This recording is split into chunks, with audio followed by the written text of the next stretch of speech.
Hi guys, this is Hirosaki. This story is all about what if Naruto was in Game of Thrones.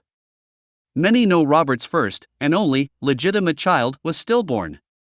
But what if that was wrong? What if the gods, namely the Shinigami, intervened at the last moment? What if the deity pulled a hero from his collection and placed it in the child? To become a hero of the Seven Kingdoms? Empowered to combat treachery? To bring peace to the world? His name? Naruto of House Baratheon. Welcome aboard! Chapter 13: The Royal Wedding. It can't be that expensive, asked Naruto, who was with Tyrion talking privately with Varys about the finances of the wedding for Jon marrying Ygritte and Naruto marrying Margaery. All royal weddings are, your grace. Add the wedding with Jon Stark and the red-haired wildling woman, it will only take more from the crown financially, said Varys, since he was brought into this conversation to plan out the overall security during the festivities. The question is, which choice is more expensive? Both weddings shared together? Or done separately, asked Naruto while looking at Tyrion. Well, each has the ups and downs of being done together or separately. It will still cost the same, give or take a few hundred gold dragons. 2 weddings at the same time will make it twice the size. More guests. More food. More forms of entertainment to appease the guests. More security. If you had both weddings done separately, the change in the population at each one would be noticeable, said Tyrion while Naruto grimaced. The announcement of King Naruto of House Baratheon marrying one Margaery of House Tyrell was met with thunderous roars of approval throughout the Seven Kingdoms. The people loved their king, and his choice for a bride was well received since the lady in question was loved by the people for her kindness. It was well known that Naruto was the warrior king, who was a champion of the small folk by protecting them during the war. Margaery had become a figurative queen of mercy, which was shown when food was brought to King's Landing to help feed the still starving people in the city when changes were first being made when Naruto sat on the Iron Throne. They didn't even mind the fact that a legitimized bastard that was Jon Stark was marrying a wildling girl to further solidify the bond with the wildlings in general. Or the fact that another conflict was brewing on the horizon with a certain kraken building a fleet to sail throughout the Seven Kingdoms to raid, pillage, rape, murder, and everything else under the sun that was sinful. Though Naruto was making sure measures were being taken to handle it, with the royal fleet being increased in size, knowing the more ships the better the odds.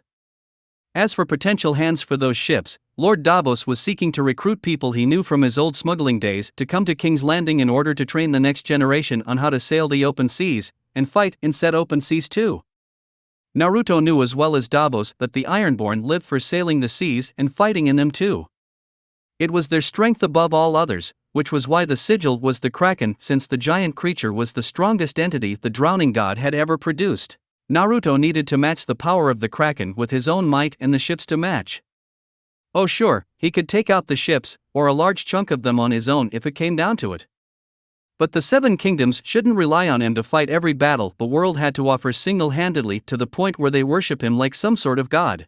Just because Naruto was blessed by one doesn't mean he should be praised as one. It seems insulting to Jon if I give him a wedding with the number of guests being on the smaller side compared to my own. Even if I am the king and the king gets the bigger party, said Naruto, knowing Jon deserved better given the man's secret heritage. But arguably more expensive, your grace. At least to a certain degree. Not to mention some of the wildlings at Dragonstone will be attending. It may upset the High Lords, we invite them as guests, said Varys while Naruto grimaced. And make some people question my right to be king, commented Naruto while Tyrion and Varys looked at each other. I highly doubt they would go that far, your grace. You have done the Seven Kingdoms a wonderful service since sitting on the Iron Throne. Ended a war. Brought justice to those who would cause it. Exposing evil and putting it to the sword. Songs will be sung about you for years to come. The Maelstrom King of the Seven Kingdoms, declared Tyrion while Naruto smiled at that, since it did have a nice ring to it. A catchy title if there ever was one, added Varys, since he had to admit it did sound like a good title. Will they also be singing about how the Maelstrom King is caught between dealing with the Dragon Queen and the Demon Kraken? I don't mind the title, but this has to be taken very seriously. If certain High Lords are insulted, they may get it in their heads that a new king or even queen should sit on the Iron Throne. Targaryen supporters could use it as an excuse to rebel against me in order to put her on it.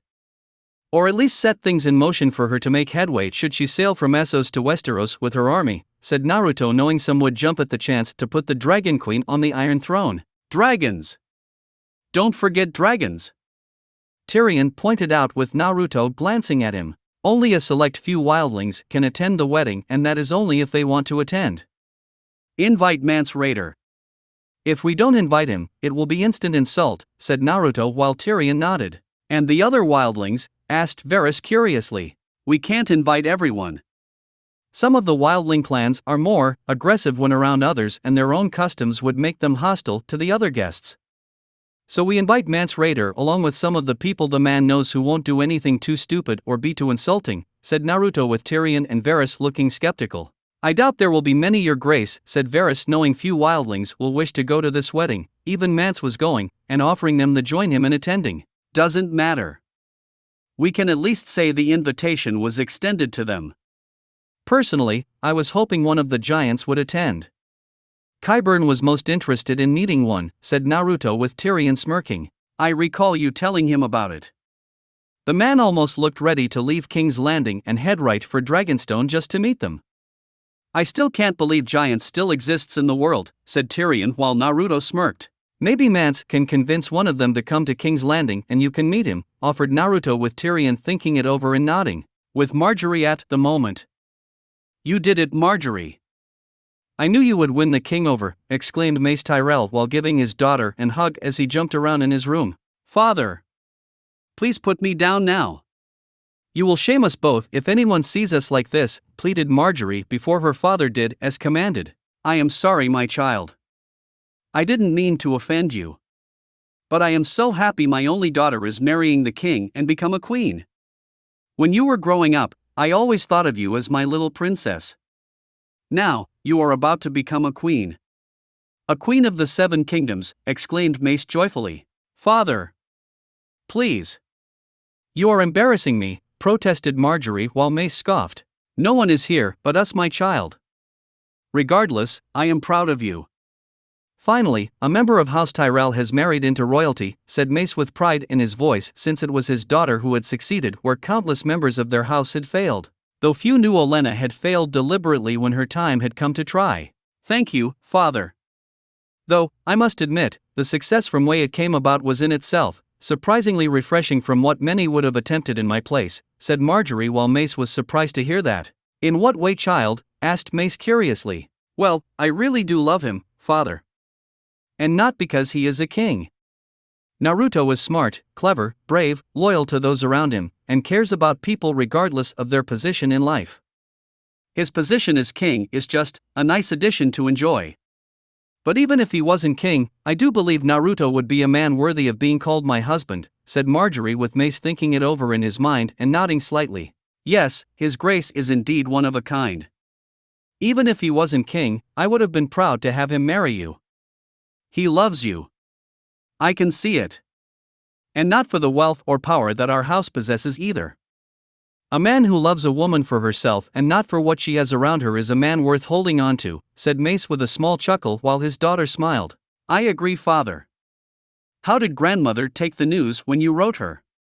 Or do I even need to ask? Asked Margaery with Mace laughing. Your grandmother wrote a quick message back practically stating she was thrilled.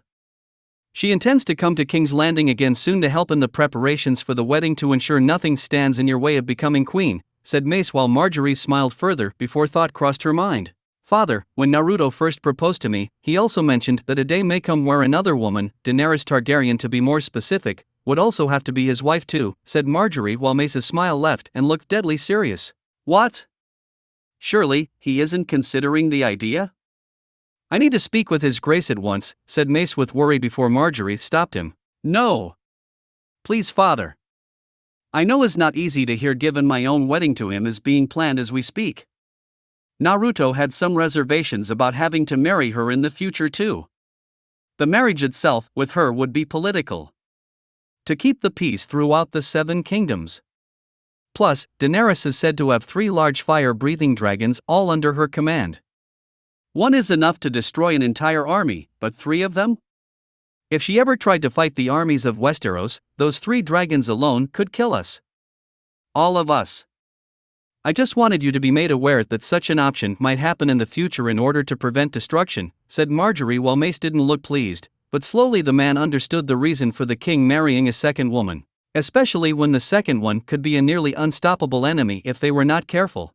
Well, at least we don't have to worry about the Stark girl in the north, commented Mace while his daughter winced. Actually, Sansa Stark is also part of an arranged marriage between the king and her, said Margaery with Mace looking ready to fall on his butt at this news.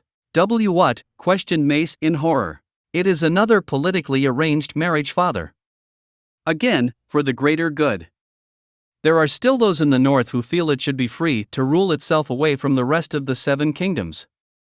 By marrying her in the near future, the crown will have a strong bond with the north, and with House Stark as a whole. Ned Stark and Robert Baratheon were brothers in all but blood, and in order to keep those bonds alive for the next generation, the responsibility lies with their sons to make it happen, said Margaery while seeing her father not liking this piece of information one bit. After all the king has done for House Stark since ascending to the Iron Throne, and they still wish for more from him, exclaimed Mace angrily, knowing it was only through the actions of the king that the north wasn't in shambles and its current warden dead. Because of King Naruto, the Ironborn were repelled from the north. The Red Wedding was turned against House Frey and House Bolton instead of House Stark.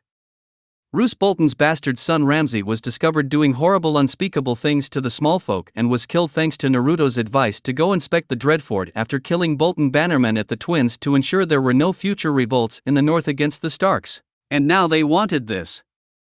The nerve! It was already being considered unofficially between Ned Stark and Robert Baratheon when the king came to Winterfell, father. They talked about binding their two houses together in marriage through their children. Granted, at the time it was between Sansa and Joffrey, but considering what happened with Joffrey, said Margaery with Mace makes a noise. With Joffrey not being Robert's son, the agreement, who unofficial as it was, essentially went down the line to the next person of Robert's blood. Namely Naruto. Wait. Doesn't Naruto have a half-brother? Gendry, I believe is his name. The Stark girl can marry him, protested Mace while Margaery shook her head. Gendry is a bastard and not legitimized yet. Besides, Catelyn Stark would be upset if her eldest daughter married a bastard. Even if he was legitimized later on. The entire North, if not House Tully, would see it as an insult to have the girl marry someone else considered to be slightly lower in status and standing, said Margaery with Mace frowning further at this information since his daughter brought up a good point. And while he heard the Gendry boy was making progress in his education needed to be ready for one day being a Baratheon, it was still far into the future. Not to mention what Margaery said about the North and the Lords of the Riverlands being slighted if Sansa were to marry Gendry. Especially now. Even if the boy was legitimized, he would still be seen as a bastard first, and a second-place husband for Sansa Stark, which would cause rifts, arguments, bad blood, and if tempers really flared, all-out war. I find it hard to believe Catelyn Tully Stark of all women would approve of this given Sansa Stark is her eldest daughter, said Mace while Margaery smiled. You would be correct, father, but her dislike of this decision carries little weight in this matter. Robb Stark is the Warden of the North and the Lord of House Stark now. Besides, I have a feeling it was Sansa herself who suggested enforcing the arranged marriage with the king shortly after returning to the north, said Margaery while remembering how her grandmother warned her about Sansa Stark becoming a beautiful woman, who could trap the heart of any man, and would no doubt seek to ensnare the king. She wondered if anyone in the north would attend the wedding if invited? Winterfell 1 week later. Absolutely not. I forbid it, exclaimed Catelyn Tully Stark while having an argument with the one person she expected to do that the most with of her children. But we are invited to the royal wedding. If we don't go, it will be an insult to the king. There is no excuse for at least one member of House Stark to go to the royal wedding, mother, protested Sansa while her mother was narrowing those angry Tully eyes that made every single one of the children she brought screaming into the world fall in line. The last time more than one Stark was in King's Landing, one died, one barely escaped, and one was tortured by a cruel incest bastard for a false king, said Catelyn while the pain of losing her husband never went away and cursed that damn city and those in it who had a hand in his end. You also forget the time a Stark was there, peace was made with House Lannister, and those who helped cause the war were killed. Not to mention the king ruling is the one responsible for Robb being alive and you becoming a grandmother, countered Sansa with Catelyn grimacing since that was true. She owed the king a debt for his action in helping reveal the treachery that happened at the twins during the Red Wedding when they were guests of Walder Frey. She had quite a few nightmares regarding what would have happened if the trap had actually been used on Robb, his wife, herself, and all the loyal Stark bannermen in its clutches. Each time, the nightmare showed those men butchered like animals, her son dead, his wife dead, the child within Talisa's womb dead, and Catelyn herself being sliced to pieces while Walder Frey laughed. Sometimes she wondered if those nightmares were in fact a warning from the gods or something similar. Still, her heart was feeling bitter over some of the current king's decision to legitimize Jon as a member of House Stark. Not only that, but the king was able to get Jon out of the Night's Watch on a name-based technicality, which was backed by the new Lord Commander of the Night's Watch. To make matters even more undesirable in Catelyn's mind, the king had Jon marrying a wildling girl, and was going to have the wedding joined with his own. It was practically made to have a Stark come as a mandatory requirement for them, even if accepting the invitation was voluntary. Her great-uncle Blackfish had written to her about this issue when she wrote to him seeking his advice on the matter. Surprisingly, the man had said to let her hatred of Jon go, and be there for all members of her family. His words surprised Catelyn since Edmure was married to one of the few remaining members of House Frey, and the Blackfish hated the phrase as much as she hated bastards. Catelyn also recalled how her great-uncle had nearly punched Ned right in the face after learning about Jon being her husband's bastard after Robert's rebellion ended. Her father had been the same way, but Ned had taken him off to the side during that very week. She recalled the look of shock on her father's face after he left the room where he and Ned had talked privately. One moment, Holster Tully was entering the room, filled with anger at the idea of his own daughter's husband having a child with another woman. The next? He was out of that very room, looking dazed, confused, and yet relieved about something. As if he had just been told something incredible that made what Ned did be completely forgivable in his eyes. When she asked her father about it, Holster Tully looked at his daughter with sympathy, and told Catelyn to let things go with Jon in the distant future and not hate him like she no doubt did.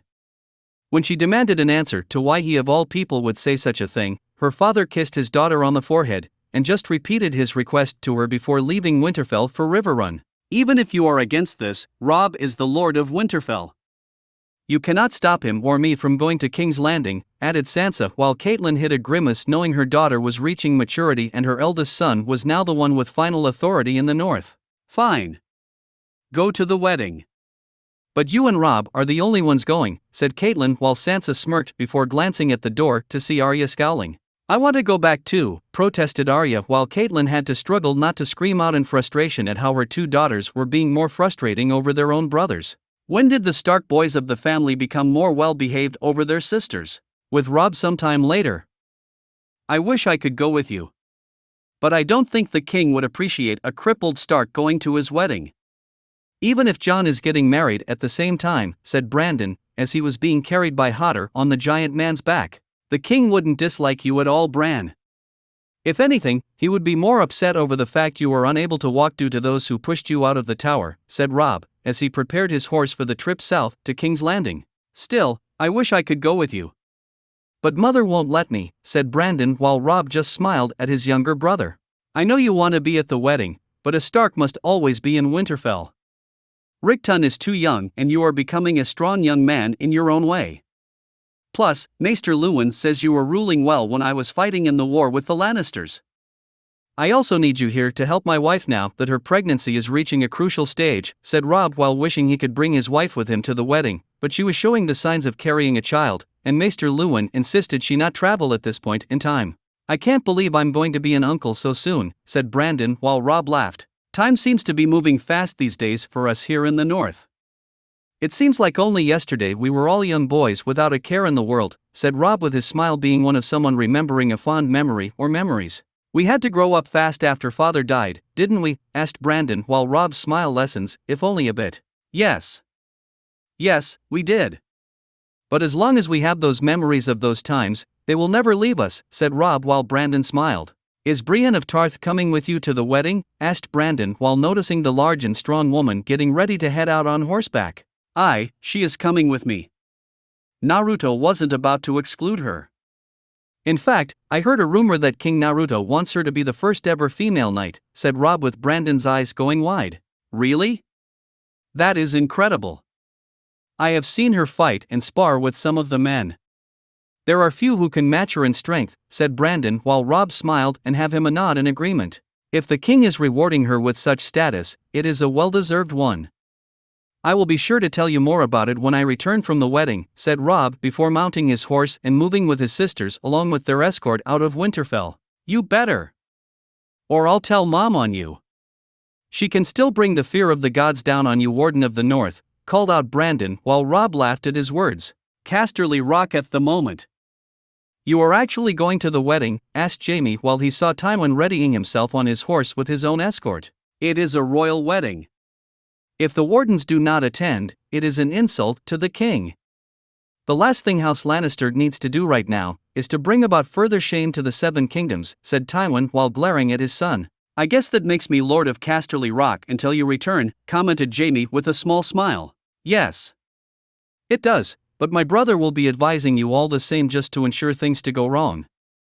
Still, I expect you to do your duty and impregnate the woman you currently call your wife by the time I return. The king was nice enough to send us a nice wedding gift despite the fact we did not invite him to our private event. So far, the king has been very merciful to us after everything that our house has done when anyone else would have seen our entire family wiped out. I will not act foolishly and take it for granted. Nor will I let you do anything foolish in my place, said Tywin while Jaime grimaced, knowing his end of the deal would involve taking the wall regardless of the child he had with his new wife was a boy or girl. Must you constantly bring this up? I learned my lesson and you know I will have to go to the wall eventually after I get my living wife a child, said Jaime while Tywin glared at his son for what felt like the 100th time that day. I will continue to bring it up until I am certain the need to bring it up is no longer there, replied Tywin before he rode off with his escort to King's Landing to attend the funeral. All Jaime could do is sigh. King's Landing. You have finally done it. You are now going to be a queen of the Seven Kingdoms. One of three, mind you, if things happen the way I expect them to go, said Olenna Tyrell with a smile on her, showing just how happily she was with the news of her granddaughter finally getting married. The king shouldn't be marrying anyone else after he marries Margaery. It is an overall insult to House Tyrell, protested Loras Tyrell, and Margaery giving her grandmother with it. Is he seriously judging the king now? Base look. Such a thing may not come to pass, Loras. It is just a safety measure regarding the North and a certain dragon queen in Essos. Besides, you have no reason to judge the king for his actions when your own personal tastes are not exactly approved of by the Seven, said Olenna while Loras grumbled. It still feels wrong that my poor sister is not enough for him, said Loras while Margaery glared at her brother. If you must know, brother, I may not be enough for him when we were in bed. I was quite sore the last time we coupled, remarked Margaery with Loras making I didn't need to hear or know that noise in his throat. That could prove to be a problem in the future if he feels his sexual needs are not being met by you. He might seek out whores, peasant girls, and any other women that catches his fancy, remarked Olenna with Margaery putting her hand on the older woman's own. He isn't like his father. While it is difficult at times to match him in bed in terms of his stamina, my love knows when to stop. He doesn't hold it against me if I am tired before him, said Margaery while Olenna was surprised and Loras looked like he wanted to vomit after hearing the king was fucking his sister like that. So, the stag can channel his fury in battle to that of the bedroom. Impressive. Still, you must do everything you can to ensure that stamina in the bedroom involves the king and yourself. Only yourself.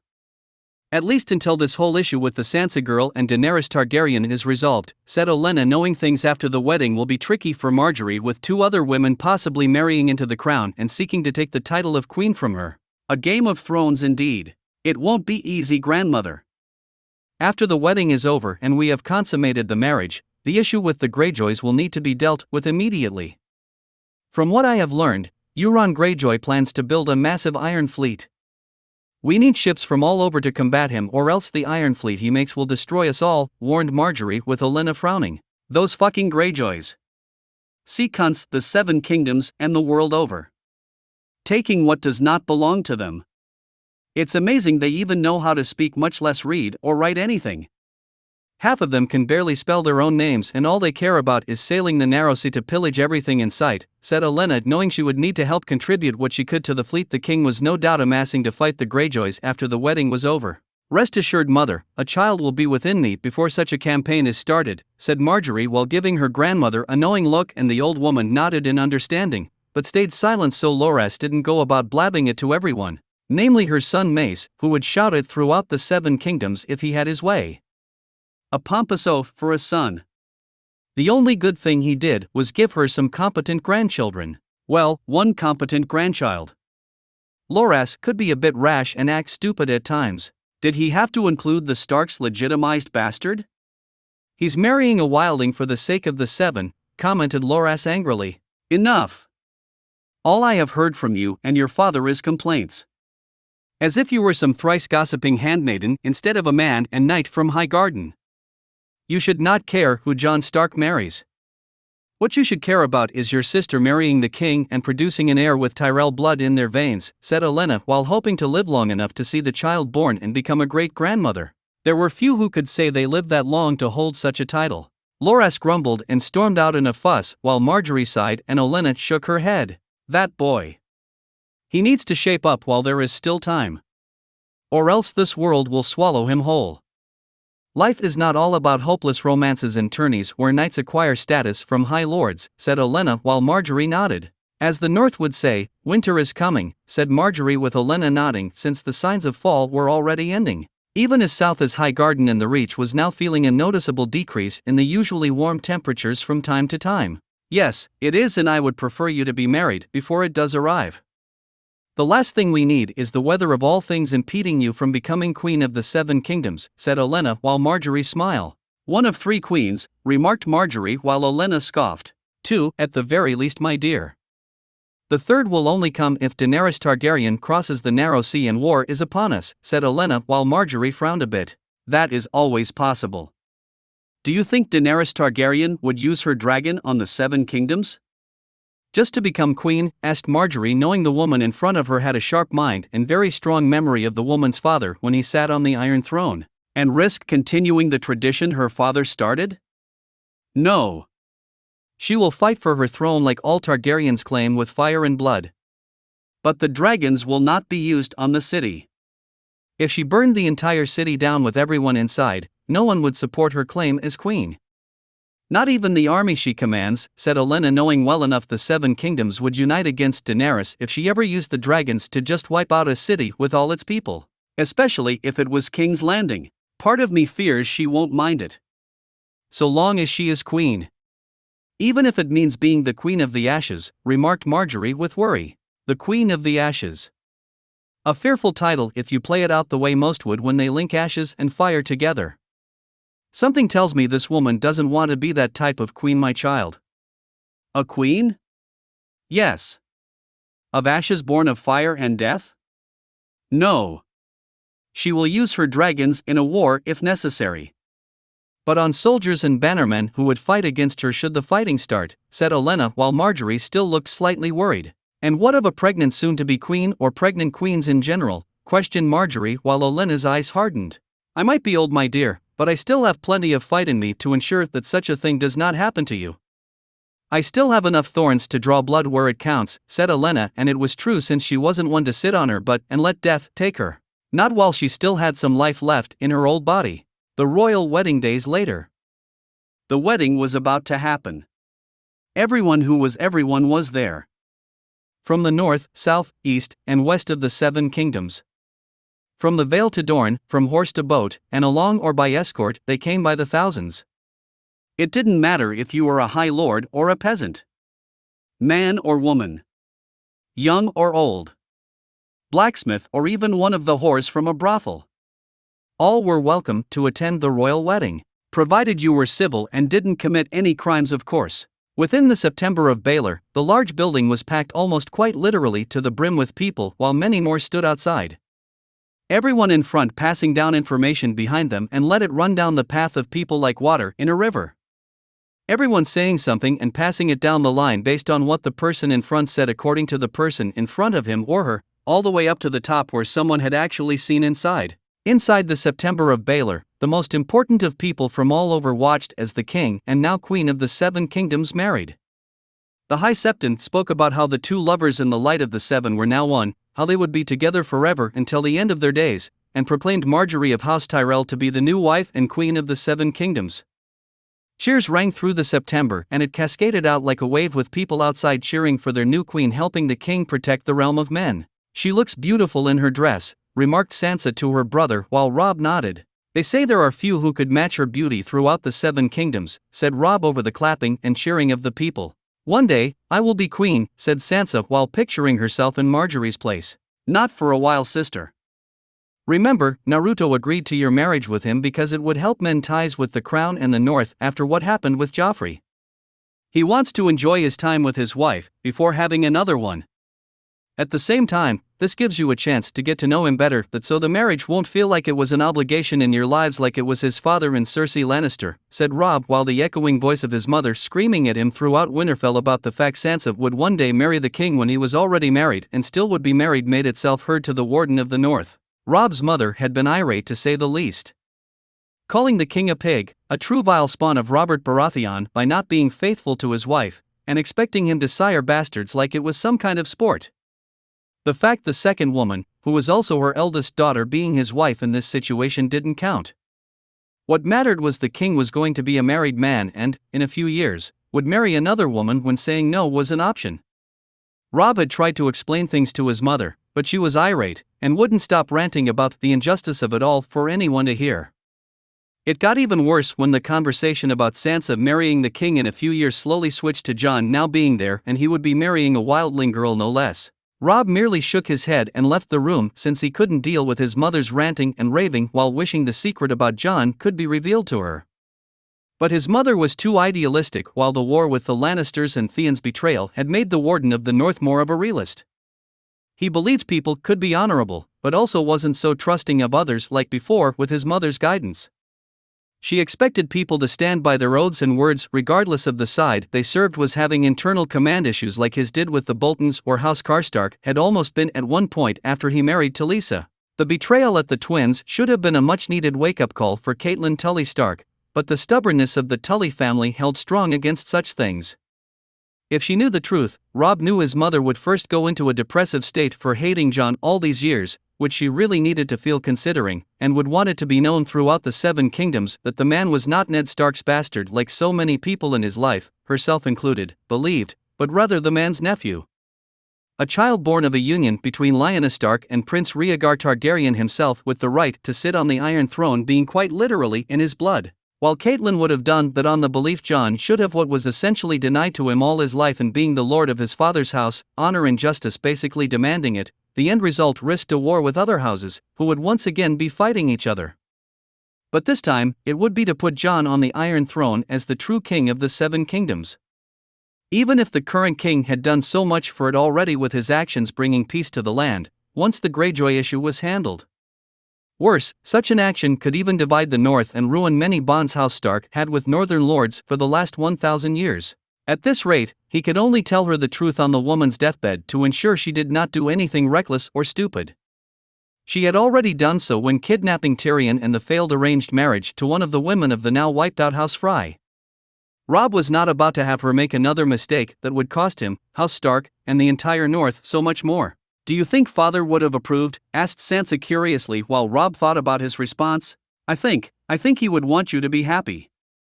Above all else.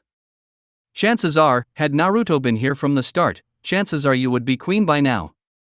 Provided Cersei or her son Joffrey didn't try to have him killed by this point, said Robb while Sansa frowned at that since she knew Cersei or Joffrey would have tried something on Naruto if he were living in King's Landing from birth up until now. Cersei's pointless hatred for him was her undoing. Instead of destroying him like she hoped, it only made Naruto greater. I doubt she even realized that when the sword came down on her neck, replied Sansa while silently enjoying the fact Cersei was dead and her bastard son, she loved, was dead along with her. She had nothing against Tommen or Myrcella. They did nothing wrong to Sansa or her family, so her hatred for all things Lannister died with them. Good riddance to all of them. The only good one seems to be the imp, remarked Arya while she saw Tyrion standing beside his girlfriend and future wife while Tywin stood on the opposite side of his youngest son. Don't call him that, Arya.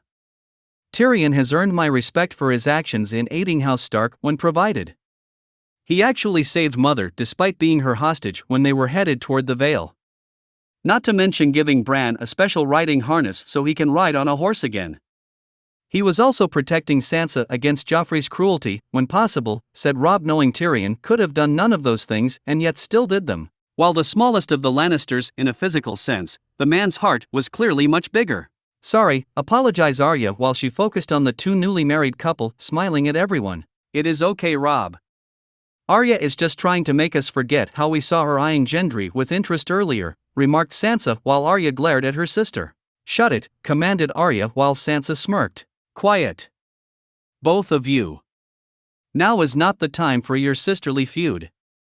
Besides, Jon is about to get married, said Robb while both sisters just glared before they focused on the second wedding about to start. Did you know wedding like this would be so grand? Asked Tormund Giantsbane to Mance while they watched Ygritte marry Jon. Not really. Though the fact the king here is getting married may have something to do with it. Just go along with it, my friend. Besides, you can't deny how happy Ygritte is with the idea of marrying Jon. She truly does love him, said Mance while he came to see one of his own people get married and invited several others to join him. Only Tormund and surprisingly Wun joined Mance. Though Mance had suspected it was due to Tormund wanting to Brienne of Tarth again, as he was told she was going to be here, and Wun came to keep Mance safe from harm. Tormund had seen Brienne in passing during their time traveling south from the Wall, and it was clear from the look on his face, the bearded man was enthralled by her. The man didn't like all of those weak southern women, who barely lifted a finger, or didn't pull their weight in a house while letting servants do it. No. Tormund liked strong physical women. Someone who could not only throw a descent punch, but someone who could knock you on your ass, and bust some teeth out with that one punch alone. He liked a woman with fire in her belly and in her eyes. A woman who could easily throw a man quite literally through a wall or off of a cliff if you ever made her angry. Good mother material in his mind. Wun was easy enough to figure out. He and the other giants were loyal to Mance, that trust was never an issue. They knew as well as he did that the White Walkers came for everyone. Didn't matter who or what you were in life. A wildling. A crow. Some southern lord or king or lowly peasant struggling to make ends meet. He asked for their trust to get them and anyone else on their side of the wall over it. That he would use all his strength, cunning, skill, and power to get them somewhere safe. All Mance had asked for in return was their loyalty, and Wun was happy to give it. Many were quite intimidated to be near a full-grown, full-blooded giant, and they were when they saw him. Even Sandor Clegane was surprised, since the only other man taller than himself was his dead brother. But even Gregor Clegane was small compared to the size of Wun and was every bit intimidated as everyone else. Surprisingly, the only one not afraid to talk to him was Tyrion, who held the physically superior man no ill will, and even tried to have a conversation with him while Mance had been kind enough to translate on the giant's behalf. Qyburn himself had also approached the giant, telling him how wonderful it was to be in the wildling's presence, and see one such as himself. It made the part of Qyburn, which was a seeker of knowledge, and the desire to expand on said knowledge feel a true sense of joy. He even asked Wun if he would stay in King's Landing and assist him in a few tests to help further expand the knowledge known about giants. At the very least, such research and study would help disprove the misconceptions people had of giants in general. Of course, Qyburn assured Wun that any and all tests would not violate him in any way, and all proposed tests would be approved by the king first after explaining what they were in great detail. Wun had looked at Mance for a few seconds, as the man told him it was his choice to make on this matter. Mance was slowly trusting the king on the Iron Throne and also believed he would make sure this loyal free-folk giant wasn't abused while here. She is happy. I will admit, I wasn't exactly happy with the idea of her marrying a former crow, but if it had to be anyone, it might as well be him, said Tormund while he saw the two make their vows like the king and queen did before the High Septon had declared them both married. Before he glanced over at Brienne of Tarth with interest. She might be your type, Tormund, it doesn't mean you are hers, commented Mance while he saw where friend was looking. Says you. From what I hear, these idiots don't find her attractive because she is not what they consider to be womanly enough for them. Bah! What do they know? She is a tall, strong woman who can wield a sword and can knock almost anyone in a fight on their ass. That is my kind of woman, said Tormund with a grin on his bearded face while he glanced at Brienne again with desire in his eyes. And the woman trying to ignore it since she had seen it a couple of times since she was not used to such eyes trained on her. Most men saw her as a mistake made by the gods in giving her the wrong gender since most women were not as tall, well-muscled, or could even fight with a sword better than most men. Renly Baratheon had been kind to her, not caring about her physical appearance, or the fact she could fight almost any man in a fight and win. Granted, he had preferred the company of men over women, but Renly had always treated her with respect since he also knew what it was like to have certain things about himself being frowned upon. Brienne of Tarth honestly didn't believe any man would wish to be with her, unless they were overly desperate, drunk, or filled with blind lust of sorts to the degree where such men would fuck a goat just to get themselves off. The fact a wildling was actually giving her looks of desire was surprising, and if she were honest with herself, interested. It was as if the gods had decided to reward her, even if it was in an odd sort of way, and if she were honest, part of Brienne wanted to test those waters. But old fears and the cruel memories of noble boys mocking her beauty had left a deep scar within herself. The last thing she wanted in life was to commit to something with someone, only to find out it was a lie. After the wedding occurred at the September of Baelor, the wedding feast was upon them, with everyone walking or running to the event with joy in their hearts. Walking slowly among the people were Tywin Lannister and Olenna Tyrell. Both had lived long lives and were now enjoying themselves in seeing their grandchildren getting married and continuing their legacy. "A bit much, wouldn't you say?" asked Tywin while Olenna smiled while they walked. "I think it is quite proportionate," answered Olenna while Tywin looked at her curiously. "Proportionate to what?" asked Tywin. "The expected extravagance of a royal wedding." +1, said Olenna while she saw Tywin glance over at where House Stark's sigil was for their assigned table and Jon was there speaking with Robb. "People who spend money on this sort of nonsense tend not to have it for very long," said Tywin, since he had seen his fair share of grand weddings. "You ought to try and enjoy it something before you die, Lord Tywin." "You might find it suits you," said Olenna before she told her son to leave them alone since the two were talking. "Perhaps," commented Tywin, since he was starting to feel his age now. "Anyway, I find it quite interesting that you are here. Not that long ago, you were at war with House Stark for nearly 2 years. Now here we all are sitting together at a wedding, laughing, being merry, and acting like we did not try to have each other murdered with bloodlust in our eyes," commented Olenna with Tywin nodding. "Agreed. My true grandson was ruling from the Iron Throne during the war and actually sided with the North in their war. Had I been a much smarter man, I would have realized something was amiss with my situation in fighting House Stark. Instead, I wasted time, resources, men loyal to my house, and more in the belief that the legacy I left behind was being threatened. Little did I know that my true legacy was already ruling and was loved by all within the city," said Tywin while a sense of regret perhaps lingered in him over wasting so much in such a way unbefitting for a Lannister. "Yes. Remarkable, isn't it? The long-lost and true-born son of Robert Baratheon returning, ruling over the people, loved by all. The bards will write songs about him defending the 7 kingdoms from those with evil thoughts in their minds and hearts with the help of his small council. From the hand of the king to the master of whispers to even that one strange fellow Qyburn filling in for the now late Grand Maester," said Olenna while she heard the old man had died some time ago in his cell quietly during the night. Little did anyone know, even Olenna herself know, the truth about how the man died was not old age. He died by poison. A poison provided by Qyburn while he and the king watched the old man drink it down. Naruto had this happen because the old Grand Maester had simply worn out his welcome in the black cells in the king's opinion. The man had contributed nothing even before being detained here, and since no one was going to punish him, the king decided it was high time he did it. For all the people the former Grand Maester had hurt in the past, those he betrayed, and those who would have suffered from his so-called guidance, it was only fitting, in Naruto's mind at least, that he had Pycelle drink the same deadly poison responsible for taking Jon Arryn's life, since the Grand Maester allowed such a good man to die. "My second-born son has proven quite the capable of hand.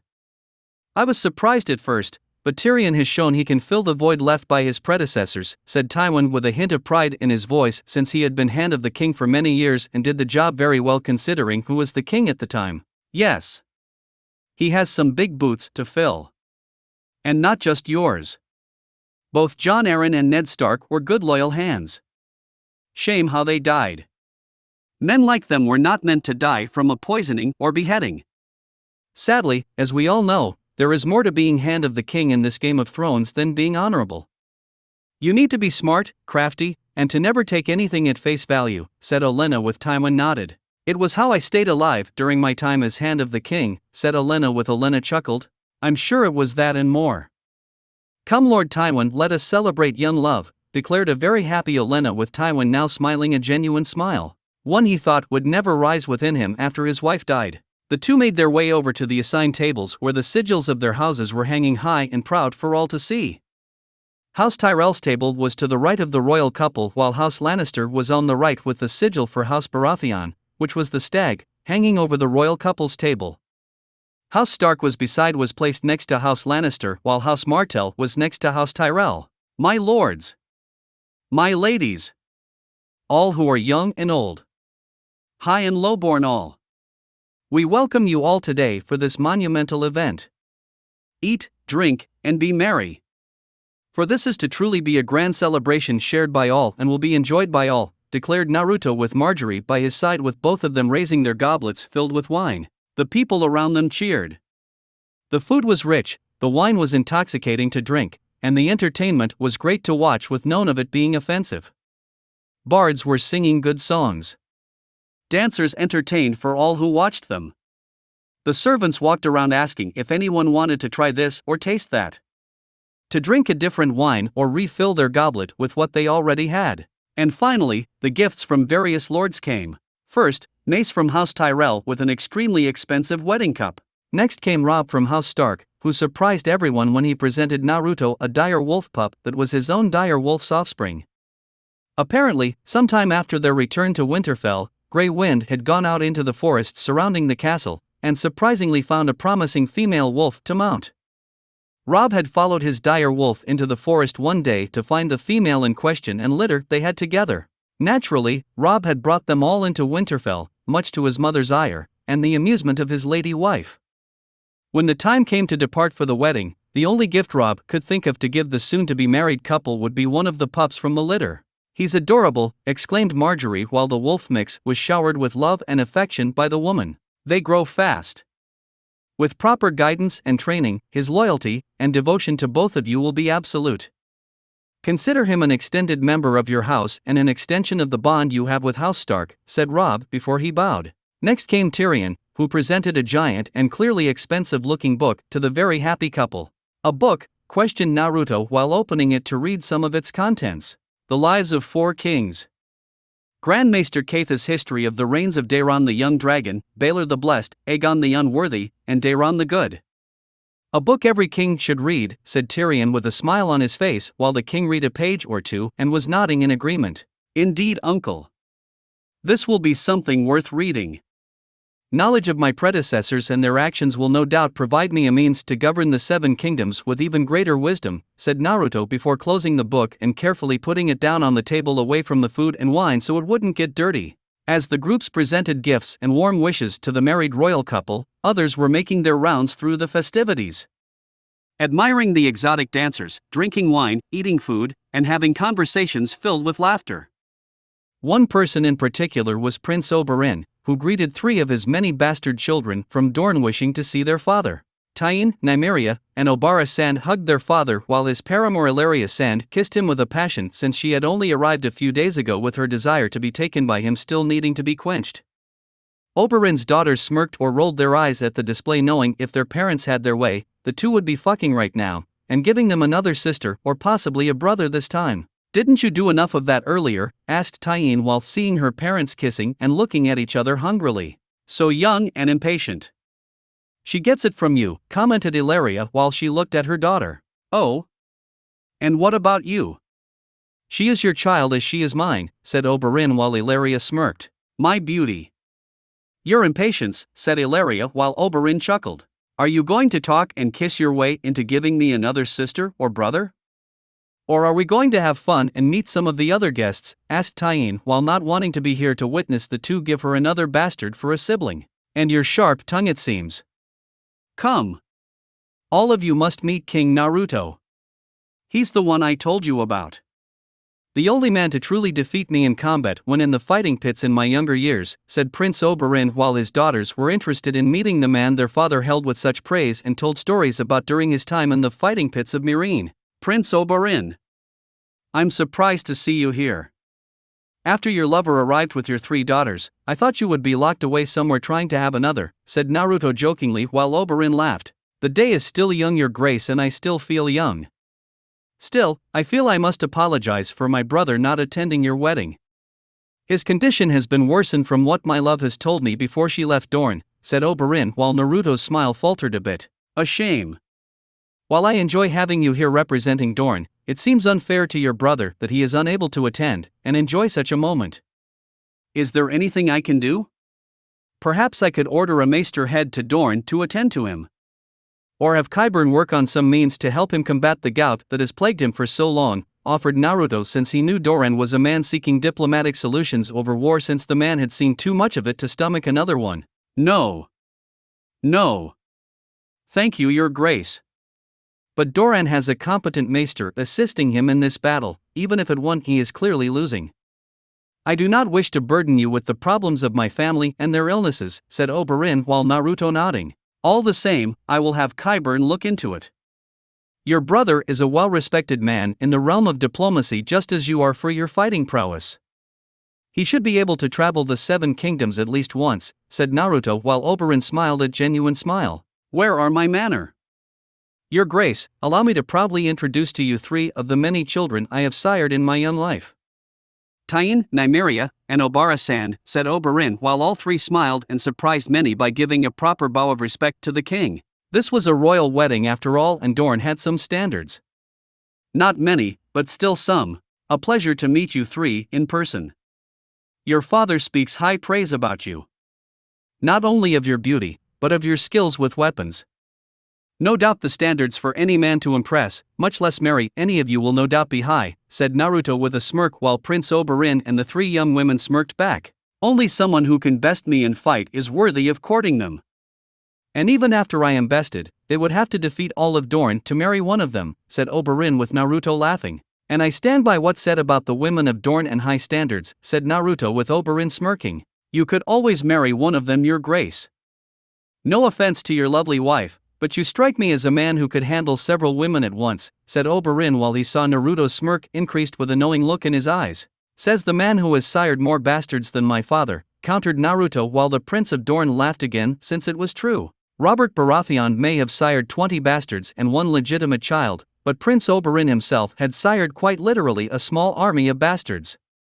Each one of them deadly with a weapon and as cunning as their father. Even more so when they worked together to kill someone they all equally hated. If only he could legitimize them all. Sadly, his brother would never allow it. 1 or 2 maybe. 3 if he begged. But Oberyn did not beg. He wasn't the begging type. He was a fighter. He fought for what he wanted. Wine, women, men, and the thrill of fighting others to keep his skills sharp while feeling young. Oberyn's one fear was dying a weak old man. He didn't mind living a long life, but to get to the point where he couldn't even get out of bed to take a shit in a chamber pot was not what the Red Viper of Dorne had in mind. Oberyn had many arguments with his brother over the legitimization of the younger man's children, but Doran had been absolute in all the decisions he made. For one, Oberyn could go out into the world, fuck as many people as he wanted, and have his own small army of children. The catch? Unless the man married, all of the children he had that were not from his non-existent wife would be bastards for all time, and nothing could change that fact. Well, nothing short of a royal decree by the king himself, of course, but Dorne had been on strained terms with the previous king, and the Lannisters owning half of the kingdom in the process ensured any conversation with Dorne was almost non-existent. Oberyn did not like the concept of marriage since it tied him down to one woman and being faithful to that one woman for all time. He loved life too much to love one single woman, save for perhaps Elia Sand, but like him, she could not stand the idea of marriage, and did not feel shame as her status as a bastard. As it stood, she was but one among thousands in Dorne, some of which were of her blood, and knew personally to be just like her. They did not shy away or hide in shame of being bastards. Dorne was a place of passion, fire, danger, and beauty all rolled up under the flag of House Martell. I would like to think of it as a means of expressing my love for life and youth as a man willing to create new life beyond his own, commented Oberyn before he pulled the king slowly to the side to have a more private conversation with the Baratheon. I stand by what I said earlier about helping your brother. Just ask my friend and I will have a small army of maesters sent right to Dorne tomorrow to treat your brother's gout, said Naruto while Oberyn smiled at the offer. Thank you, my friend. You are truly a good and kind man at heart despite your deadly skills with a blade singing a different song. Alas, my brother is content to wallow in his self-pity and pain while confined to his chair. He sees only a small fraction of Dorne and its people, yet claims to love us all. I feel he has detached himself and from life. Even if you cured him of his gout, my brother would simply sit in his chair and act like he still had the damn disease. I see the world, see its wonders, fight people, fuck men, women, and sire plenty of children for the both of us, said Oberyn while looking over at his 3 daughters. What is on your mind, Oberyn? Tell me, asked Naruto curiously. I love my children, your grace. But I cannot give them my house name. Doran forbids it unless made by royal decree. And while I would be honored beyond measure to have all of my children join my house, it is sadly too much to ask. Even for you. No offense, your grace, said Oberyn with Naruto waving it off. I think I know what it is you want to ask of me. You want some of your children to be true members of House Martell. But since you can't get your brother to do it, you want me to make it happen, said Naruto with Oberyn smiling. Not all of them. Just those I feel are worthy of my house name. Namely my 3 daughters I brought with me and another one who I am very fond of, Elia, said Oberyn while thinking of his daughter made him think of his sister who she was named after and was his paramour's oldest child she had with him. Consider it done, my friend. Consider this my gift to you. Dorne has endured harsh times and only recently has there been some measure of light in the darkness looming over it with what happened to your sister all those years ago. The Mountain and Lorch should have never gotten away with it. My father may have become the king, but in that very moment, he was just as guilty they were for doing absolutely nothing. When you first found out I was a Baratheon, you wanted me dead so badly, and I didn't even know why. When you told me the story of your sister and the fact my father allowed those 2 rabid animals to get away with such butchery, part of me wished to offer up my own head as payment for my father's lack of caring what happened to your family, said Naruto with Oberyn smiling and nodding. I'm glad you didn't, your grace. Otherwise, I can only imagine things be much different to what they are now, said Oberyn with Naruto nodding in agreement. One can only imagine. Nonetheless, I feel the debt my house owes you still needs to be paid further. Killing the Mountain and Lorch was part of my way of paying the debt in full. And since I am part Lannister, I feel it is only necessary that as such, I always pay my debts, and I pay them in full, said Naruto with Oberyn smiling and hugging the king to the shock of the Red Viper's family since the man never hugged anyone. You are too good to me, my friend. Truly a generous king indeed, said Oberyn while Naruto smirked. I'm generous to those who deserve it, Oberyn. Now go tell them the good news. I will make it official after the wedding is over, said Naruto with Prince Oberyn nodding and walked over to his children to tell them the good news. Well, good for Oberyn. Bad for Doran. But Naruto felt if the man wanted to make any kind of protest to this, the man could visit King's Landing himself to do it in person. Naruto made a mental note to have Qyburn look into possible treatments for gout since contrary to what Oberyn joked to him in the past, it was not just a rich man's disease, and such a medical treatment would benefit the realm. You are truly generous, my love, said Margaery after she overheard what Oberyn had told his lover and children. House Martell lost much to my father when King's Landing was sacked. They lost Elia Martell, her daughter, and her baby for a son. I heard the stories told of how brutal it was and how such evil was allowed to succeed in its mission without being punished. It was an injustice. One I promised to one day correct and restore the honor of House Baratheon by aiding House Martell in their quest for justice, said Naruto while Margaery nodding since she never went to any tourney when the Mountain participated, especially after she had her first bleeding and became a woman, unless it was under heavily armed escort nearby. Even in the Reach or at High Garden when tourneys were held at times and the Mountain participated, she stayed well out of his line of sight or presence. The man took pleasure in the raping of women and the outright butchery of life. Even the idea of sending such a cruel man to the wall seemed pointless since the Mountain would just kill everyone and anyone there before running freely throughout the 7 kingdoms.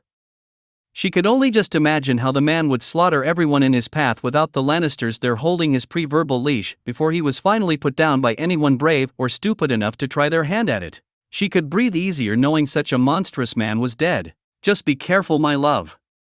You can only give so much before people think they can take anything and everything from you with such generosity, whispered Margaery while she didn't want him getting soft while ruling and being merciful. Giving too much made people depend on you more over doing things themselves. I know. Which is why I have someone like you to help make sure I don't give too much to the wrong people, said Naruto with a smile and making Margaery blush. "So, what do you think?" asked Jon to his new wife Ygritte, who was enjoying the food, the wine, and the entertainment around her. "It is not bad. Still a tad strange, but I could get used to this," said Ygritte with a knowing smile on her face to the man she was now married to in the eyes of gods and men. It is still a bit strange to me as well. Both of us grew up in the north, where it was cold and you had to earn what you wanted," said Jon while Ygritte nodded since she had done much in order to become as strong as she did. "I don't want to become one of those weak ladies who needs everything for her. I'm not that kind of person," said Ygritte firmly while Jon smiled at her. "Nor will I ask you to become one. I believe in earning what I want," said Jon while he saw Ygritte look at him and smiled. "It seems you know something after all, Jon Stark," said Ygritte with Jon laughing. "Better something over nothing. And besides, I had a good teacher to help me learn," said Jon while Ygritte was laughing now. Off to the side away from others, Mance Rayder grinned at hearing one of his people was truly laughing and being happy despite being south here in this city. "Enjoying yourself?" asked Naruto with Mance nodding. "Aye. Good food. Drink. Entertainment I have never seen nor probably ever see again after today. Thank you for making Jon and Ygritte a part of this." "Just don't go thinking about making her and Jon soft like the other southerners here," said Mance while Naruto just smirked. "Wouldn't dream of it. I prefer my people were strong to the point where they could survive if living off the land was the only option to survive. Your people did it for years in the north beyond the wall. I don't intend for that to change. I want as many people as possible to grow stronger for the darkness that we know is to come. This is just the calm before the storm. Darkness will descend upon the 7 kingdoms. Neither of us will dispute it," said Naruto while Mance nodded. "You are surprisingly calm about this fact when so many would be trembling in fear of it," commented Mance while Naruto smirked. "Because unlike most, I firmly believe that despite this horrible darkness coming for us, the darkness will lift, and the dawn will come. Light will shine upon the world again and the warmth it casts upon us will unfreeze the world of the horrors that try to crush us," said Naruto with Mance thinking his words over. "We will have to win in order for that happen," said Mance while Naruto nodded. "Which is why I requested Sam Tarly of the Night's Watch to be sent over to the Citadel to learn everything he can about the White Walkers and what was used to combat them. He will provide us with the necessary information needed and if what we need still exists in this world to win," said Naruto while Mance smirked. "Even now at your wedding, you plan for a war with the White Walkers. I'm finding it is considerably better with each passing moment to not be your enemy," said Mance while Naruto patted him on the shoulder. "Me to Mance. Me too. Enjoy the festivities," said Naruto while he walked among the people to the surprise of his guests. Normally, the king did not socialize with his guests during the wedding feast, or not very much given how past kings spent their time at their table. Eating, drinking, and spending time with their new wife was what all the other past kings did for the longest time. But not Naruto. These were the people who supported him, cheered his name and his house when walking by. They backed him in his decisions whether they were popular or downright questionable on whether he was outright insane. It would have been disrespectful to not see them like this and be a gracious king who treated them with the respect they deserved. "Essos Marine. The king has married?" asked Daenerys with the message being read by Jorah Mormont after he had received it from a messenger. "Indeed, Khaleesi. To Margaery of House Tyrell. A very powerful house within Westeros and considered second only to House Lannister by a slim margin," said Jorah while Ser Barristan nodding in agreement. "They were loyal to House Targaryen when King Robert started his rebellion. They only bent the knee to him after your father was killed," said Ser Barristan while Daenerys was thinking things over in her mind. "And what does this mean for us?" "For me?" asked Daenerys while both Ser Jorah and Ser Barristan looked at each for a second. "Sadly, Khaleesi, it means Westeros has a queen to go with their king. Margaery Tyrell is loved by many and the king is said to have the absolute trust of the people. If you were to march any army or invasion against the crown, all of the 7 kingdoms, and all of the people in it would fight you," said Jorah with Barristan nodding. "Is there any way to counter this?" demanded Daenerys firmly. "There is one option, your grace, but we are unsure if speaking it would be appropriate," said Ser Barristan since he was familiar with many actions or customs performed over the years to appease rival houses. "And the option in question?" asked Daenerys curiously. "Marriage, your grace." "Marriage to the king," said Ser Barristan while Daenerys looked at him with confusion and slight amusement. "Marriage? To the king?" Ser Barristan, was I not just informed the king has just married a woman from House Tyrell? Asked Daenerys while her trusted knight nodded. Yes, your grace, but there is a way around this issue. Many years ago, before the time of your father, a similar, yet different situation arose within your family, and another house promised to have one of its members marry into your own. One of your ancestors, Edmund the Desirable, was a man who had a zest for life few could match. So much so that he had married a beautiful woman from another house, who was almost as zest-filled for life as him. The only problem with his actions was Edmund had already been promised to marry another woman from a rival house. The whole situation risked a war between houses and the risk of an escalation growing, with more houses being drawn to each side's cause if allowed to grow, said Ser Barristan while Daenerys raised her eyebrow at him. And this was resolved by him marrying more than one woman? Asked Daenerys with Ser Barristan nodding. Yes, your grace. Edmund had agreed to marry his promised bride, but decreed that his marriage to the first wife was still valid. While frowned upon by the High Septon, they could do little to stop your ancestor from doing what he wanted since becoming king. It actually caused a divide between the faith and the crown, and even more so when he took several more women as his wives. It is even said that Edmund the Desirable, to this day, has sired more children, legitimate or bastard, than any other royalty in Westeros, said Ser Barristan while Daenerys was surprised to hear this. More so than the usurper? Asked Daenerys with Ser Barristan. Yes, your grace. In fact, I believe King Robert's total count of children, plus those of Prince Oberyn of House Martell combined, are only a fraction of the overall total when compared to Edmund the Desirable, said Ser Barristan while Daenerys was surprised to hear that due to the number of legitimate and bastard children both men mentioned to her had was that of a small army. So, in order to claim the title of Queen of the Seven Kingdoms, I must marry the son of the man who rebelled against my father, said Daenerys, to which both men nodded. It would be perfectly legal, your grace. I know the idea of sharing the authority as Queen of the Seven Kingdoms seems unwelcome, but it could prove beneficial in the long run, said Ser Barristan while Daenerys did not look pleased. I do not mind the idea of marrying the king. He is not his father, just as I am not mine. Not to mention he has been helping me in dealing with these annoying sons of the Harpy trying to overthrow me. It is the idea of being a second queen when I should be the first and only queen married to him that upsets me, said Daenerys with both men grimacing. It can't be helped, Khaleesi. With the way things are now, any attempt to wage war against the king and his new queen will be looked upon as an attack on the Seven Kingdoms themselves. You won't be giving up anything if you do marry the king and share the right to be queen. The Unsullied, the second sons, and your dragons will still be yours to command, said Ser Jorah while Daenerys clenched her hands. Unless my husband says otherwise, countered Daenerys while Ser Barristan shook his head. These people here in Meereen follow you, your grace. The Unsullied follow you. The second sons will follow you. Your dragons will always follow you. We will always follow you, said Ser Barristan while Daenerys smiled at him. And I will always be grateful for that, Ser Barristan. But there will come a time when I cannot rely on you or Ser Jorah. Or the Unsullied. And even my dragons will one day leave me if it is their heart's desire. What happens when I am a queen with no one truly loyal to me by my side, said Daenerys, knowing it could happen in the years to come. Her army thinned out. Namely the Unsullied. They couldn't reproduce to replenish their ranks on account of what they needed was taken from them as children. Her dragons would leave her and fly who knows where and do who knows what.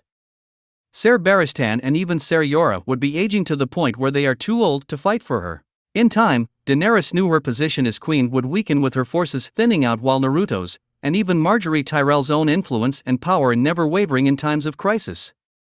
Nothing short of a plague, all-out war, or the end of days could challenge those two at this point in the woman's mind. So, what should she do? Marry him? After he already married the Tyrell woman? Would her title of queen mean nothing if she did? Would her commands be countermanded by his first wife? The king overriding her commands, she could understand given how the men dominated society norms. But another woman with the title of queen?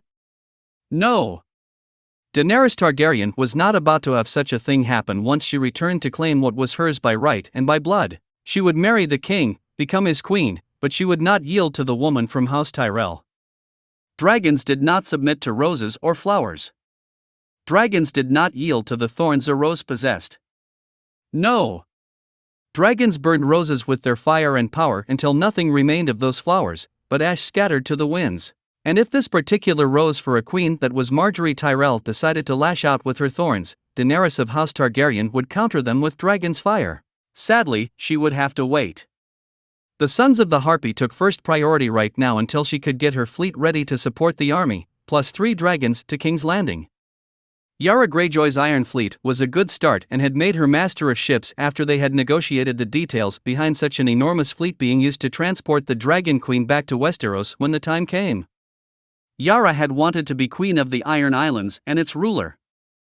Daenerys didn't mind the request since she felt the men of the Seven Kingdoms had been doing a rather poor job running things, with the current king being the exception. Daenerys felt Westeros needed a more refined and womanly touch to it, preferably her own. Chapter 14 Bloody Seas. Several months has gone by since the royal wedding. The wardens, the high lords, and all guests not residing in King's Landing returned to their respected kingdoms. One thing that did change was an angry letter from Prince Doran to his younger brother Oberyn and the king. The letter was basically told both men that the ruler of House Martell was not happy about the legitimization of his brother's 4, among many, bastards, since there was an agreement in place between the siblings about this issue. Naruto had explained to Doran in a letter that Prince Oberyn had done much for him while serving on the small council.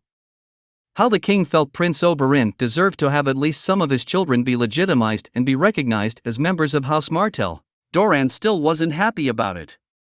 While the head of House Martell was truly grateful for the king and successfully avenging the death of his beloved sister and her children, Doran was not one to believe it gave even the king enough leeway to do this. Prince Doran loved his brother dearly, but Oberyn did not take things seriously enough. Until he did, Doran had made it clear that none of the many bastards' children Oberyn sired would be called a Martell, only to find Oberyn had gone to a much higher authority on the issue and made it official in the eyes of gods and men. The king had stated that deciding if Prince Oberyn's children should be legitimate was not something Doran himself had final say over. It was Oberyn's own decision since they were his children, not Doran's. As such, if Oberyn wanted his children legitimized, it was his decision to come to the king for it after the prince was certain without a shadow of a doubt that these illegitimate children were in fact his own. Doran, however, was not deterred by this, and even threatened to cancel the marriage that was arranged for his son and Myrcella. The king had countered, saying that while such an end would be unfortunate, the blame would rest squarely with Doran. Naruto was well aware of Myrcella truly being happy with her future husband thanks to the information provided by Oberyn, and the spider himself for good measure. If the marriage were to never happen, Naruto assured Doran that everyone would know it was by his actions in controlling the actions of his brother. The king also added that if the man had stopped being stuck his own narrow vision of things, he would understand why there was a slowly growing dislike to the prince's rule. Naruto even offered to have his gout looked at by Qyburn, who had been making some strides in the treatment of the illness after those with the disease were summoned to King's Landing to be examined by the man. What was left of Doran's pride as a lord of his lands refused. Something Naruto expected and thought was incredibly foolish. The man may be a born diplomat, but what good was it when you are wallowing in self-pity and the depressing feeling of living? Naruto had tried to appease the man into not being angry with his brother, but Doran would not listen to reason. Fortunately, for Myrcella anyway, Doran did not end the marriage arrangement like he had threatened to do. Mostly because his son got wind of it and was furious at his father for even suggesting it, the marriage called off. Trystane had come to love Myrcella during her time here in Dorne, finding her beauty to be something truly astounding, and she had yet to stop. He had heard stories about Myrcella's questionable birth between her mother and her mother's twin brother Jaime. How they were true. But Trystane didn't care about those things. Myrcella was smart, beautiful, kind, and truly acted like a princess in her own way. She wasn't like her mother in being the deceptive, manipulating monster that Cersei Lannister had been when Queen of the Seven Kingdoms. Trystane could honestly say he was in love with Myrcella. So much that the young man threatened to leave Dorne with Myrcella if the marriage was called off and she had to leave. Naturally, it put Doran in a difficult position for himself. While a skilled diplomat in the arts of compromise, the Prince of Dorne could not handle the allied might of the king, his brother, and son over this situation. He had no choice but to bend the knee, figuratively, in this situation. As for Naruto, he was spending these months happily married with his queen Margaery Tyrell Baratheon. They sat together, talked together, discussed the future of the Seven Kingdoms together. Their dire wolf pup, who they named Golden Fong, was growing big during those few months, and was spoiled by Margaery, yet was being well trained by Naruto. The king took his dire wolf out on hunts to keep those instincts within his pet alive and made his first kill on a wild boar. Somewhere in the afterlife, Naruto knew his father was cheering him on for killing the boar and technically avenging House Baratheon from the dishonor of dying at the hands of such a creature. As for Margaery, she was already showing signs of being pregnant. A fact that Naruto had asked Qyburn to keep to himself for the moment, since former Maester had been the one to give the woman a proper examination. Qyburn had learned much in his years, even after being kicked out of the Citadel, but he also never forgot what he learned, and the ability to give a semi-accurate determination of a child's gender being one of them. As such, he told them both in confidence that their firstborn would most likely be having a son. News which made both king and queen very happy, and it was times like these that Qyburn felt a sense of secret joy in using his skills to make others happy. A man of his lifestyle had done many things, some of which many would say are unethical, and in the pursuit of knowledge, they would be right. Qyburn had done such things in the pursuit of knowledge. To go beyond the realm of the unknown, to go beyond the boundaries what the High Septon, and even the gods themselves kept out of reach of mortal men. To taste knowledge that could change the world and use to shake the realm down to its foundation. The king had been gracious enough to give him whatever he wanted to pursue his dreams, his desires, and all the man on the Iron Throne asked was he loyally keep him in the loop. Oh sure, there were some projects the king wouldn't sanction, but did Qyburn care? No. Why should he be upset when almost every other project or request made to the king was granted with the snap of his grace's royal fingers? Qyburn knew his limits with the king and knew a few denied projects was a small price to pay for having every other project or experiment funded with ease. We are going to have a son. An heir to your name and mine, stated Margaery with a sense of excitement. Now if only she could tell her grandmother or her father. But Naruto knew it had to be kept a secret, at least for now. While Naruto knew Olenna would keep it quiet if he made the request/command, Mace Tyrell would not be so filled with restraint, and no doubt shout it loudly throughout his castle before reading the entire message stating to keep his big fat mouth shut. All the better if it was a son. If it was a girl, I don't think you want to see me how I would act in being a protective parent, said Naruto with a grin while Margaery smirked since she had an idea of just how far he would go to protect his children. He's tamed dragons and make them fight for him if it meant those beasts would protect their children. Speaking of dragons, I hear the Queen of Dragons has finally stamped out the sons of the Harpy and Essos, commented Margaery while Naruto nodded knowing the spider told her. The man told his wife almost everything. Which he should. But still, this was a much more sensitive topic, given how the two women were essentially rivals in the ways of being royalty. And while Margaery was way ahead in not only being queen of the Seven Kingdoms, plus a child growing in her belly, he was sure Daenerys was not a woman to surrender so easily. Being the Queen of Essos was not a title to be given out rashly. Yes. I know. Varys has been providing his spy network to her and the information his little birds dig up. Slavery has no place in the world. The only reason we never invaded Essos on that principle alone was due to the terrain of the land itself being a weapon. It is mostly desert with few spots where life can thrive, and most of those spots are where the free cities reside or the Dothraki claim as their own. Sadly, all the armies of the Seven Kingdoms would be unable to handle the terrain. Well, maybe Dorne, since some of their lands are desert-based and the warm weather there is similar to Essos, said Naruto while Margaery smiled a sad smile at him. If you could choose between myself and her, would you choose Daenerys Targaryen?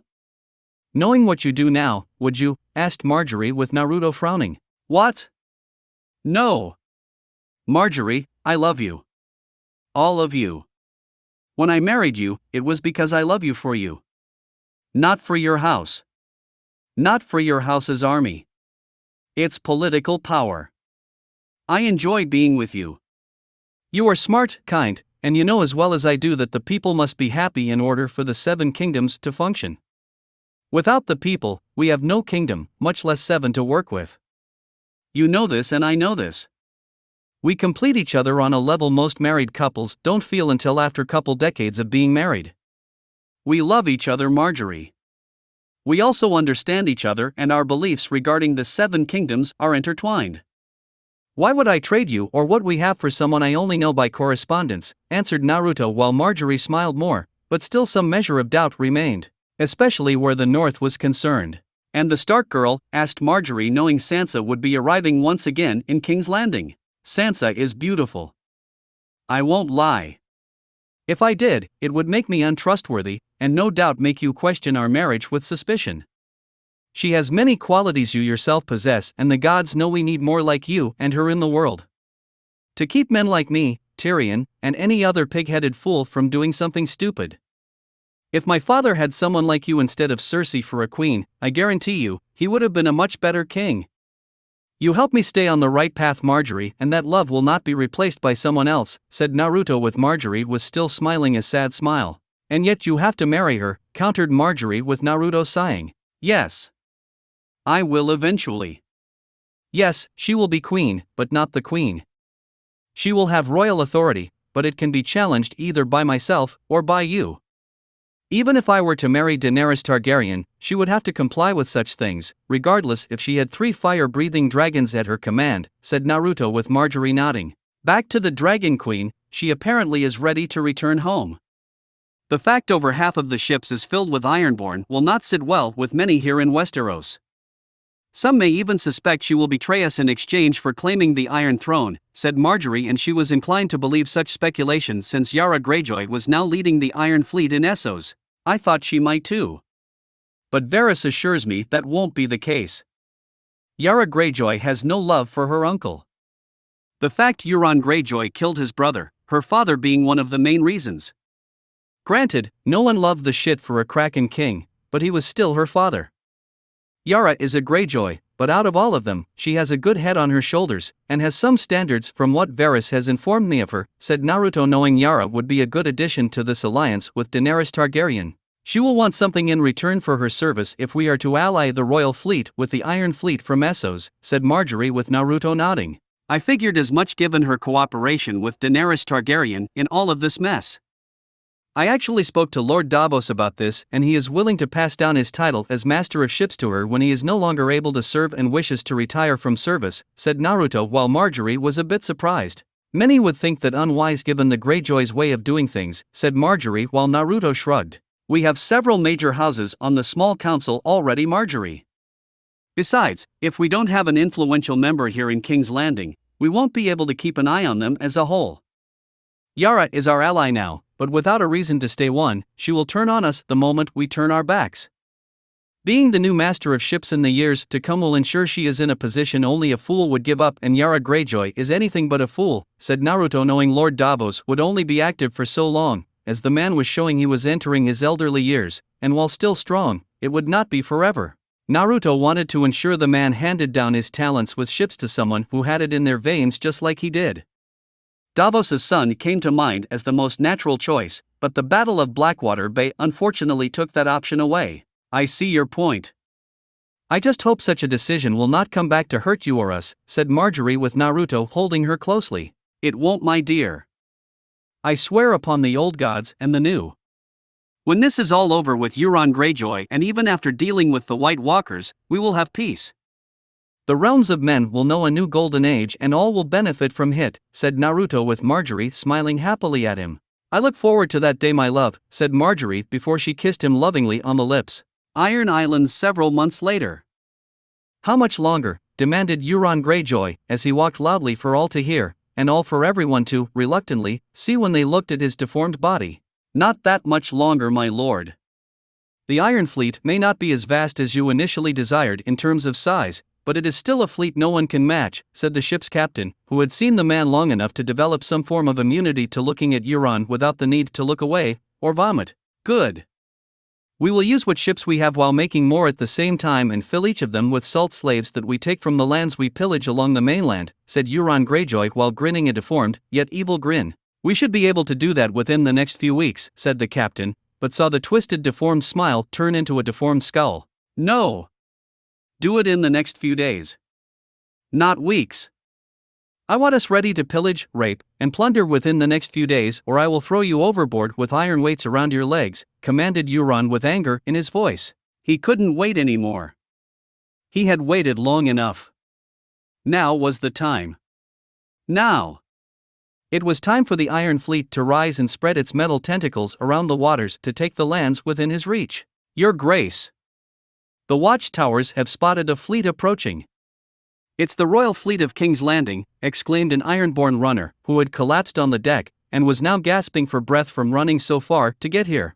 Only for Euron to kill him with his hidden sword for showing what he believed to be weakness in front of him and on a ship no less. Ironborn did not collapse while in his presence, and they certainly did not do it on a ship with him on it. So my enemies decided to take the fight to the Kraken. Fine. Let's wipe them out now. I have been itching to unleash my fury on the fool who calls himself king. To repay him for doing this to me, stated Euron angrily and looked a rabid frothing at the mouth monster. Orders, Your Grace, asked the captain before Euron glared at him. What do you think, fool? All hands to ships. Sail out to meet the enemy. Take what is theirs and make it your own. But don't fight their so-called king if you see him. He is mine to kill. Mine to torture. Mine to destroy, commanded Euron while laughing at the end and thinking of all the ways to hurt the fucker who nearly killed him. Your Grace. Another tower has spotted another fleet. This one showing Greyjoy and Targaryen markings, exclaimed another Ironborn runner nearby. What? So, the Dragon Queen bitch herself seeks to challenge us too. And with my niece spearheading the assault on us no less. All right. Fine. I didn't want a boring battle with either of them anyway, said Euron with bloodlust showing clearly on his deformed face. The Iron Fleet of House Greyjoy under the command of Euron Greyjoy set sail against their two enemies. The man was confident he could take on the King Stag and the Dragon Queen since Euron himself did not believe the two had formed an alliance against him. Why would he? One was the son of the usurper and the other the daughter of the Mad King. For all he knew, it was going to be a big all-out three-way free-for-all with only one fleet coming out on top, namely his own. As his fleet began to mobilize, Euron took control of his own ship, and had a deformed if not evil look on his face. He was going to enjoy killing his enemies that dared to challenge his Iron Fleet. He would kill all the men, find their women, and have his men claim them to make bastard Ironborn children to make their numbers increase in the years to come. He would kill the Stag King and make sure the Dragon Queen knew the horrors that came from a woman being the prisoner of men like him and the other Ironborn.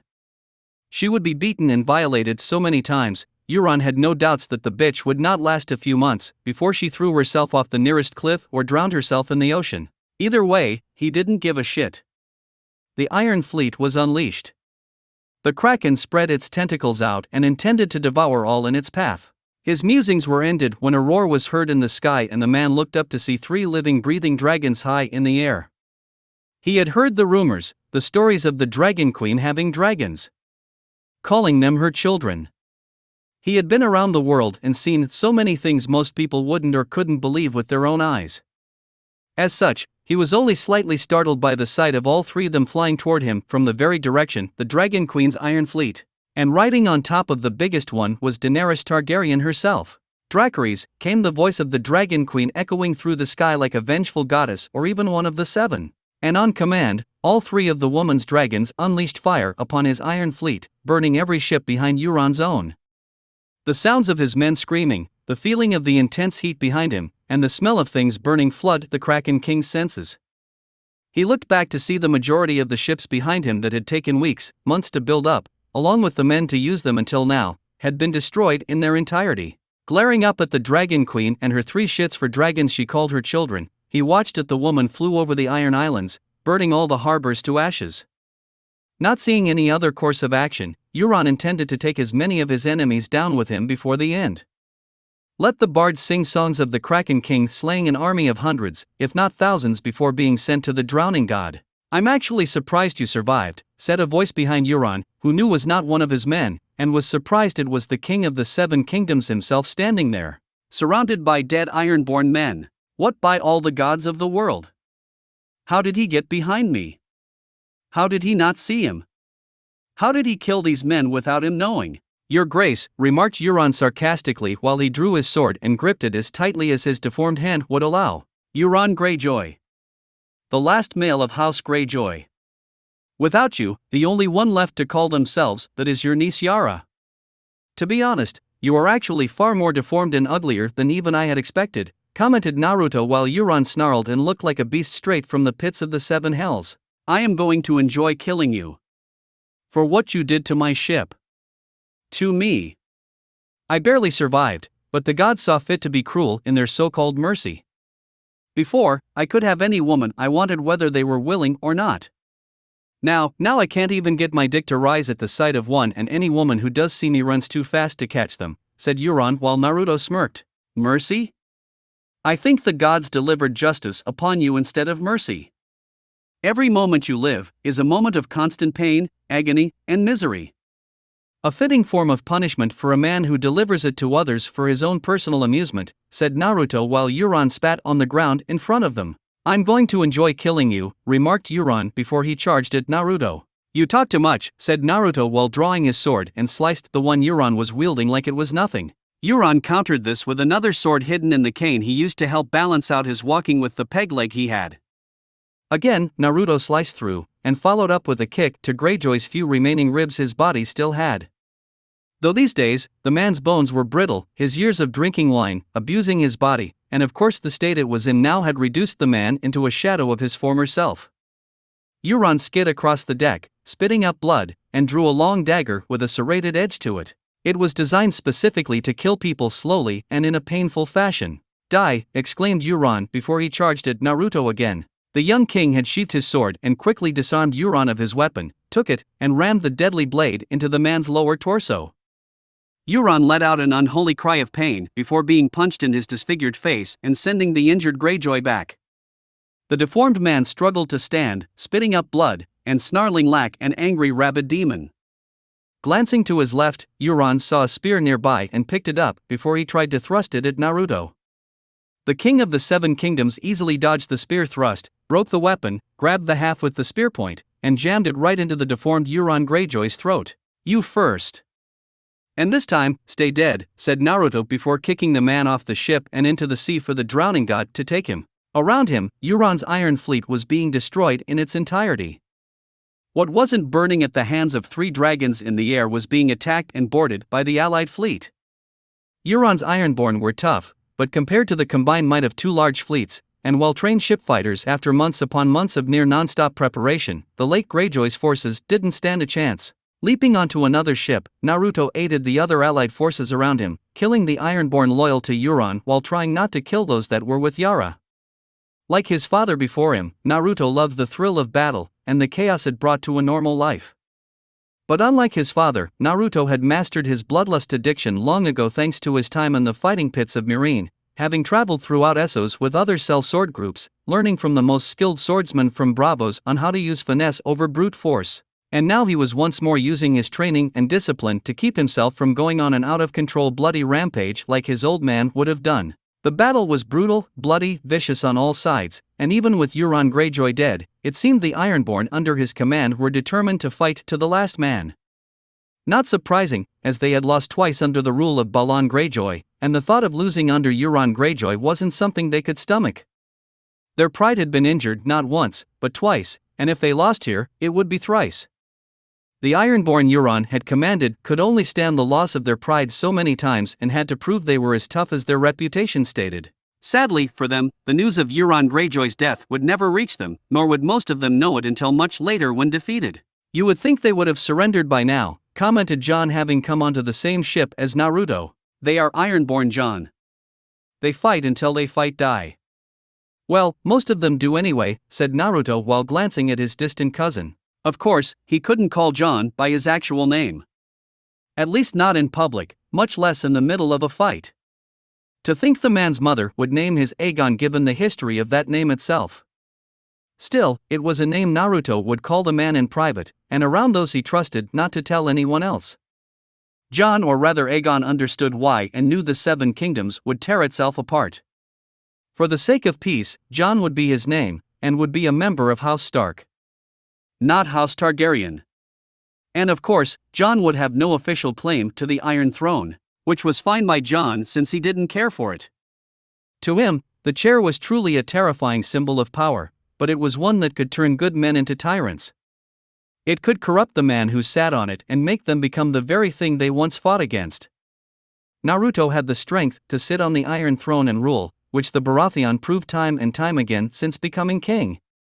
Ygritte felt her husband could be a ruler if he chose to, since Jon also had that natural charisma about him, which pulled people to his way of thinking. It was one of the reasons why Naruto had placed Jon in such a high position as one of several Lord Commanders of the City Watch. One of the things Naruto had done to make the lives of the City Watch easier was to have multiple Lord Commanders and give each one a section of King's Landing as a territory to manage. Each Lord Commander would report directly to him regarding any issue they believed was too much for them to handle. So far, Jon was the most competent of the Lord Commanders and had the most respected, as well as the largest, territory of all the other Lord Commanders. Some even came to him for advice on how to improve their own territories to help ensure they didn't earn the displeasure of the king. The only reason Jon was here now was because he wanted to help Naruto finish off the issue with the Ironborn now, so they could deal with the issue of the Night King marching toward the wall. "I saw you kill Euron Greyjoy. You should have kept his head. It would have made them stop," commented Jon before he cut down another Ironborn coming at him. "Or it could send them into a raging frenzy. These Ironborn are loyal to Euron. Even if you take the head of a snake, it can still move around violently for a while. We don't need them acting like rabid animals, killing 3 of our men for every one we take down," said Naruto while slicing through one man and kicking another into the sea where the weight of the second man's armor would make him sink. It was another hour before the fighting was over. With Euron's iron fleet destroyed and the man himself dead by Naruto's hands, the remaining Ironborn finally bent the knee. Yara Greyjoy had taken control of the Iron Islands and became a leader, but not to the point of which she would be called its queen. No. Yara would be the warden of the Iron Islands, like House Stark was warden of the north, House Lannister is warden of the west, Tyrells were the wardens of the south, and House Arryn had been warden of the east until Lord Royce, by the power of the king himself, had been placed as such since Robin was not Jon Arryn's child. Lord Royce had been a true patriot and defender of the Vale and was extremely loyal to House Arryn. Naruto felt it was his duty to ensure a man such as that was well rewarded for his many years of loyal service. King's Landing Red Keep. Sometime later. "You have returned. As I knew you would, my love," said Margaery, who was showing the tall tale signs of being pregnant, and was gently hugged by Naruto. "Your faith in me never wavers. How have you been? You shouldn't be too mobile with the baby inside of you growing." "Where are those handmaidens of yours?" asked Naruto while he looked around for women assigned to attend to his wife's every need. "I let them have some time off since I am with you," said Margaery while Naruto smiled, but was still concerned. "Still, there should be at least one of them at the ready should something happen. From what I have been told, a woman at this stage of their pregnancy should not be walking around so much," said Naruto while seeing Margaery smiling up at him. "Aren't you sweet? And I suppose you are right. My feet are no doubt swollen and the walking to see you has not helped much either," said Margaery before she was carefully picked up bridal style by Naruto. "Agreed. It is the duty of your husband and your king to ensure no harm comes to you in this state. For now, it is the bed or a chair for you, my queen," said Naruto while taking the woman to their chambers. "You spoil me," said Margaery while leaning against him. "True, but I'm the king so I can spoil whoever I want," said Naruto before he yelled for someone to get a small army of handmaidens to come into the room. "You summoned us, your grace?" asked the lead handmaiden, who was sent from Dorne to come to the capital since most women in Dorne had the most experience with this due to the openness the kingdom had with its ideals in multiplying its citizens. "Yes. From now on, at least 2 of you will be in this room to take care of my wife at all times.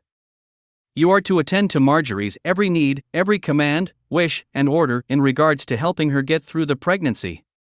There will be no complaints, whining, muttering horrible things under your breath, and you will do your job to the full extent of your abilities. Am I clear?" commanded Naruto with the women nodding quickly. "Husband, you shouldn't scare them like that," scolded Margaery, though she was happy to see her husband to the situation she was in very seriously. "Perhaps, but given how things are right now, I will not allow any problems rise up while you are pregnant. In addition, should any complications arise that you yourselves cannot handle, you will contact Qyburn immediately for him to assess the issue," commanded Naruto with the handmaidens in front of him nodding quickly. "So protective of your queen.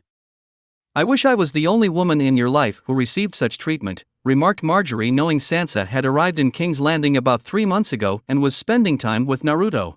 When the Stark woman wasn't doing that, she was with Margaery herself in the queen's bedroom, since Qyburn said moving around while pregnant was only allowed in small doses. The two women were handling projects pertaining to the people in King's Landing, and during that time, Sansa would make conversations with Margaery at random times asking about Naruto, and what he thought of their overall progress. Subtle with the right timing and when asked in the right way. Margaery gave the girl credit where credit was due, as Sansa came off professional, but still attempted to know more about the king when she wasn't with the king herself. Olenna had warned Margaery about the Stark girl. That she would be a beauty not unlike her mother was at that age. One that could rival Margaery and even Daenerys Targaryen if the description of the woman was anything to go by, with the flowing white, tight-fitting dress, and of course a figure that many women would literally kill for if it would attract the man they wanted. Even now, Daenerys, along with her army, fleet, and even her 3 dragons, were residing in King's Landing. Or rather, they were residing in an area near King's Landing where it was said the dragons of old were said to once reside in order to keep them away from the public. This was due to the dragons' eating habits, which resulted in the burning of human flesh or simply eating the flesh raw. The Targaryens of old usually fed them human flesh of the criminal persuasion before one of the kings decided to give criminals arranged to be dragon food the option of going to the wall instead. Naturally, those criminals chose the wall. Not all of them got the choice, but some were brave enough to offer themselves to the wall over the more lethal and painful choice for paying for their crimes. Hence how the option of execution or joining the Night's Watch had come into being, and how many criminals volunteered over the idea of someone else making the decision on how they should be punished for their crimes. The ways to the world, my love. For the sake of peace, we must all give up something for the greater good. Even if we do not wish it. Besides, it's not like I am leaving you, or the baby growing inside your womb, for any other woman in my life. You are queen. The queen.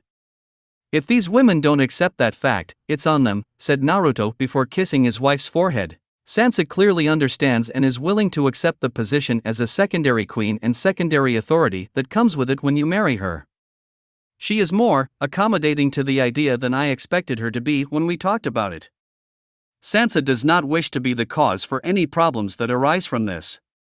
She is clearly a woman who knows when not to overreach or be overly ambitious to get what she wants, said Margaery, while also wondering if this "I will take what is given and not ask for more" way of doing things by the Stark girl was a ploy to make the king show the Stark girl even more affection. A clever plan, to be sure, if it was to gain more favor from the king.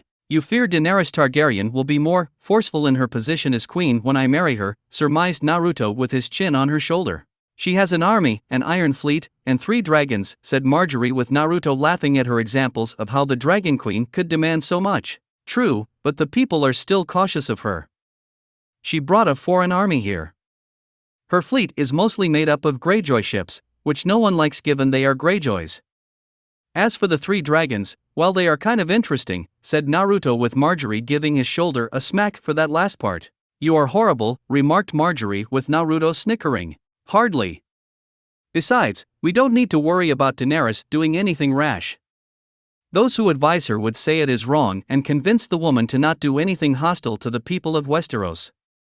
I am having Tyrion and Jon acting as liaisons of sorts to her while things get settled with the issue of the Unsullied and those 3 dragons, said Naruto, while thinking Daenerys was smart to leave the captain of the Second Sons back in Meereen to govern in her stead and to try keeping the peace there. With Naruto's help in using the Spider's spy network, the Dragon Queen had taken care of the wise masters and sons of the Harpy seeking to remove the woman from power. However, Naruto knew there was always someone in Essos seeking to benefit from the idea of bringing slavery back. The Iron Bank had invested a great deal of their finances into the trade, and Daenerys had ultimately sunk the once profitable business right into the ground. Still, it wouldn't be long before they wanted the slave trade to come back, and they sent a skilled mercenary group like the Golden Company to attack the free cities before reopening the business, using the sacking of each city to acquire their merchandise to supply customers with. Sadly, there was nothing Naruto could do about it. Nor could Daenerys herself when the time came for it to happen. Of course, by the time it did happen, it would be many years into the future, and most likely be an issue for his children if they wished to get involved in it. Why those 2? You risk your hand and your most competent Lord Commander of the City Watch, said Margaery, with Naruto smirking, because they will be the most respectful to her. Tyrion once told me that he always wanted to have a dragon of his own, and this will be his chance to see one up close. Of course, his love Shay will hate me for that, since she is no doubt afraid one of them will either eat him raw, roast him with fire, or possibly both. Jon wanted to meet her in the hopes of creating some kind of new start between House Stark and House Targaryen. After what happened with House Stark losing 2 major family members to the Mad King, it seems like the best course of action that the next generation of each house has a chance to bury the sword they want to use to kill the other, said Naruto while he already got a message from Robb Stark asking if his sister and half-brother were okay. Naruto had assured Robb in a message sent via Raven that both family members were just fine and no harm had come to either family member. He even told Robb in the message that Daenerys was not her father and had no intention of using any of her 3 dragons to burn people alive for her own amusement. If anything did happen, Naruto had assured Robb that he would do everything in his power to get Sansa and Jon along with any of their loved one out of King's Landing. You risk much, said Margaery with Naruto nodding. If I don't risk much, I do not obtain the rewards equal if not greater to the risk. Besides, I cannot trust anyone else with the task of keeping the Dragon Queen entertained as a guest here, said Naruto while Margaery sighed. My father feels he should bring the Tyrell army here in force to protect us, or rather me, from any harm Daenerys Targaryen might become to the crown, said Margaery while Naruto shook his head. I know. I spoke to him about it and explained such an act would lead to problems in the future with Daenerys believing we would betray her. They would result in a preemptive strike from her first and resulting in us retaliating almost immediately. By the time it was all over, King's Landing would be annihilated practically down to its foundation, said Naruto with Margaery wincing since she could actually picture it. So, keep the Dragon Queen happy or else face her wrath, said Margaery with Naruto just shrugging a bit. For the most part. She will be a queen, but she won't be the queen. That is reserved for you, said Naruto with a smile on his face, taking the worry out of the woman's eyes. I love you, whispered Margaery. I love you too. Now and forever, replied Naruto while holding her close. A knock at the door interrupted their moment and Varys entered the room. Pardon the intrusion, my king. My queen. But Daenerys Targaryen wishes to speak to His Grace in regards to her future stays here in King's Landing, said Varys while Naruto let out a sigh. Thank you, Varys. Is Qyburn nearby? Asked Naruto with Varys nodding. Yes, your grace. Performing an experiment or two you have allowed him to perform from what I surmise, replied Varys with Naruto nodding. Good. Make sure he knows that should a handmaiden call for him to attend to my wife, he is to drop whatever experiment is being performed. I want him to focus entirely on her well-being should he be summoned to aid in solving any birthing complication that arises in the near future, said Naruto with Varys nodding. Of course, your grace. I will see to it personally, said Varys before he left the room. Sometimes I think people do that deliberately to take you away from me, remarked Margaery in a joking manner. Possibly. The crown is power, but power can be a heavy burden, said Naruto with his queen kissing him on the cheek. Go attend to the Dragon Queen. I'm not going anywhere, said Margaery while Naruto smiled. I should hope not. You are carrying my child after all, said Naruto before he left the room to meet deal with Daenerys Targaryen and her army. With Daenerys Targaryen. Daenerys sat in her provided chair, surrounded by Ser Jorah, Ser Barristan, and her army of Unsullied while her 3 dragons were perched in different areas. At the moment, the only representatives speaking on behalf of the king were his hand, one Tyrion of House Lannister. The other was one of his trusted Lord Commanders of the City Watch, a Jon Stark from House Stark. Daenerys was cautious when around them since one was from the house that betrayed her father and the other was from one who joined the usurper in his rebellion. Still, her advisors had pointed out that House Stark wasn't in the wrong given what had happened to Ned Stark's father and older brother. Not to mention what happened with his sister Lyanna being kidnapped by her oldest brother Rhaegar. House Lannister, however, was another story in itself, as Tywin had turned his cloak and betrayed her father after seeing the war turning sour for House Targaryen with Rhaegar meeting his end at the Trident. However, from what she had learned and heard about the house, it seemed the gods were cruel to the man, bringing him immense shame in the form of his children. Well, 2 out of his 3 children.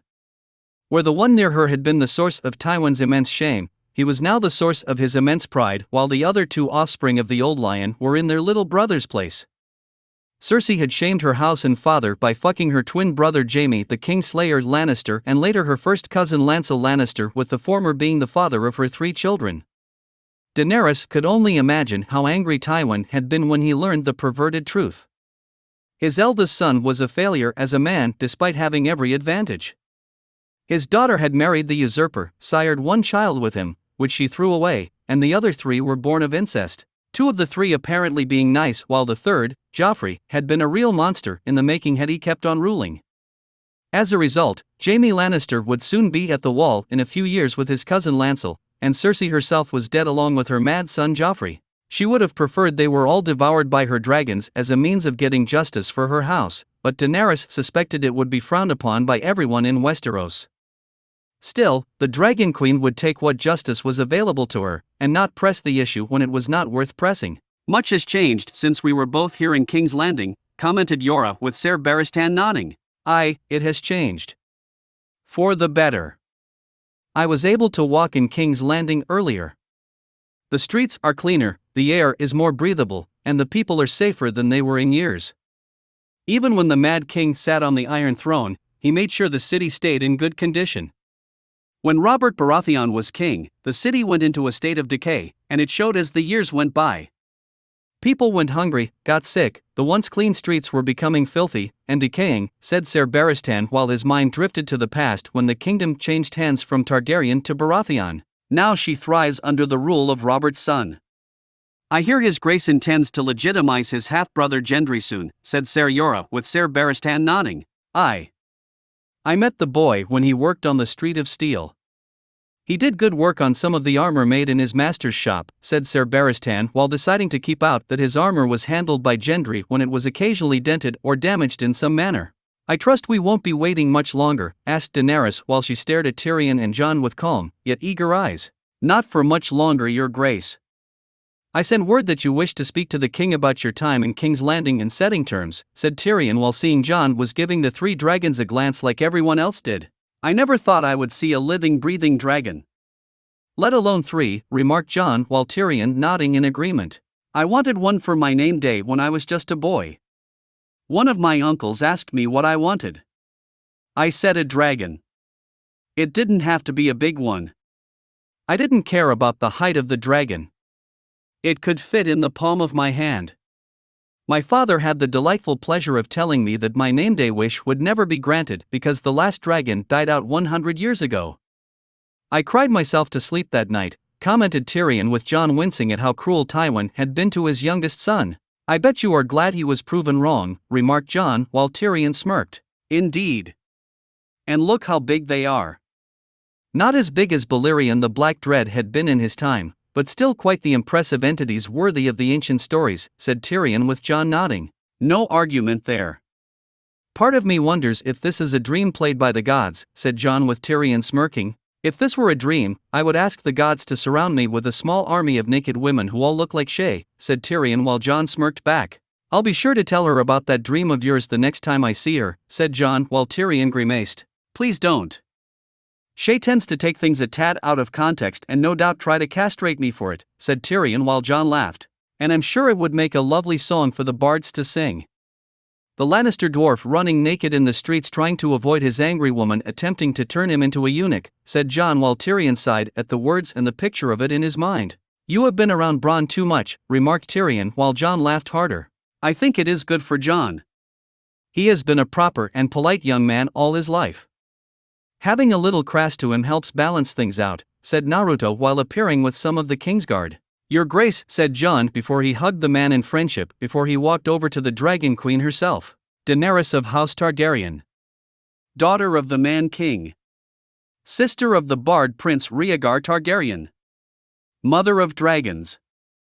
Breaker of chains and other titles that will take too long to say with the day being as short as it is right now," said Naruto while Daenerys raising an eyebrow at him. "You failed to mention my older brother Viserys," said Daenerys with Naruto frowning. "Your brother sold you like a piece of meat to the Dothraki to be used how they saw fit in exchange for them one day leading their army here. Not only that, but I have it on good authority from the spider your brother was going mad, abused you, and nearly ran his sword through your once pregnant belly. If anything, I should refer to him as the sadistic worm of your house," said Naruto with Yara fighting back the smirk he wanted to make regarding the foolish man who had harmed his Khaleesi. "Regardless, he was my brother," said Daenerys with Naruto nodding. "All the same, he is not worthy of recognition from me, said Naruto firmly while the woman in front of him thinned her lips at the fact her older brother was being treated like this. Even if he did deserve it. We are not here to talk about our family's King Baratheon. We are here to talk terms, said Daenerys while Naruto nodded. We are here to talk terms. So let us talk and find a way to keep the peace we have here today, said Naruto while a chair and tent was moved over to him to keep the man in the shade and a chance to sit. Simply put, I want what is mine. Both by right and by blood, said Daenerys firmly, yet with a politeness to it. Being the daughter of a previous king does grant you some of that right. But you forget, I have Targaryen blood in my veins. On my father's side of the family, said Naruto with Daenerys scowling slightly. That is the only reason why his right to sit on the Iron Throne was allowed. Many still see him as a usurper. His royal blood is but a trickle compared to my own, which is a direct descendant of royalty, said Daenerys with Naruto nodding while not feeling any anger at his father being called the usurper. And yet your father's shadow has left a very ugly stain on your house. Just like mine did with his drinking, hunting, and whoring without a care in the world for what was happening around him. I am well acquainted with my father's reputation, just as I'm sure those two men beside you have helped in making yours known from their past experience with him, said Naruto before glancing at the two knights beside Daenerys, and I seek to leave his shadow to make my own. One where people do not look at me or my house with fear, but with respect and love. Those who will answer the call for war and fight for House Targaryen when commanded, said Daenerys with Naruto nodding in understanding. I can respect that. I have been doing the same thing to get myself out of my father's shadow for quite some time now. Not easy when your father is labeled the usurper for rebelling against the previous king. But the gods are an interesting bunch with their own sense of humor. Look around you. What do you see? Said Naruto with Daenerys now glancing at the arena surrounded with Unsullied, her 3 dragons, the Kingsguard, and several people the king in front of her trusted. I see people. People, dragons, and a building barely holding all of us together in a single spot, answered Daenerys with Naruto nodding. Good. Not perfect, but good. The more specific answer would be nearly every major house is here. Every major house that was once hell-bent on killing each other are in this very place. Baratheon, Stark, Lannister, and Targaryen. All here. All in one spot. Our families went to war against each other or allied with each other to fight another. We are the descendants of those people, who fucked up the 7 kingdoms worse than an army of soldiers raping a single woman during the sacking a city. Pardon my choice of words, Lady Targaryen, but it is sadly true. House Baratheon and House Stark were once allied against yours, with House Lannister joining them once a certain lion realized where the winds of victory were blowing. The gods have brought us all here to bring things full circle so we can bury grudges our fathers made with one another in order to fight the true enemy, the Night King, said Naruto with Daenerys looking from him to Jon behind her. You claim the White Walkers are real. That this supposed Night King is gathering an army of the undead to march on the wall and somehow get through it. What if I told you that I do not believe? That you are doing this in order to keep the Iron Throne from being taken by me and those loyal to my house, challenged Daenerys while Naruto raised an eyebrow at her. The White Walkers are real, Your Grace. When I was with the Night's Watch, I saw them beyond the wall.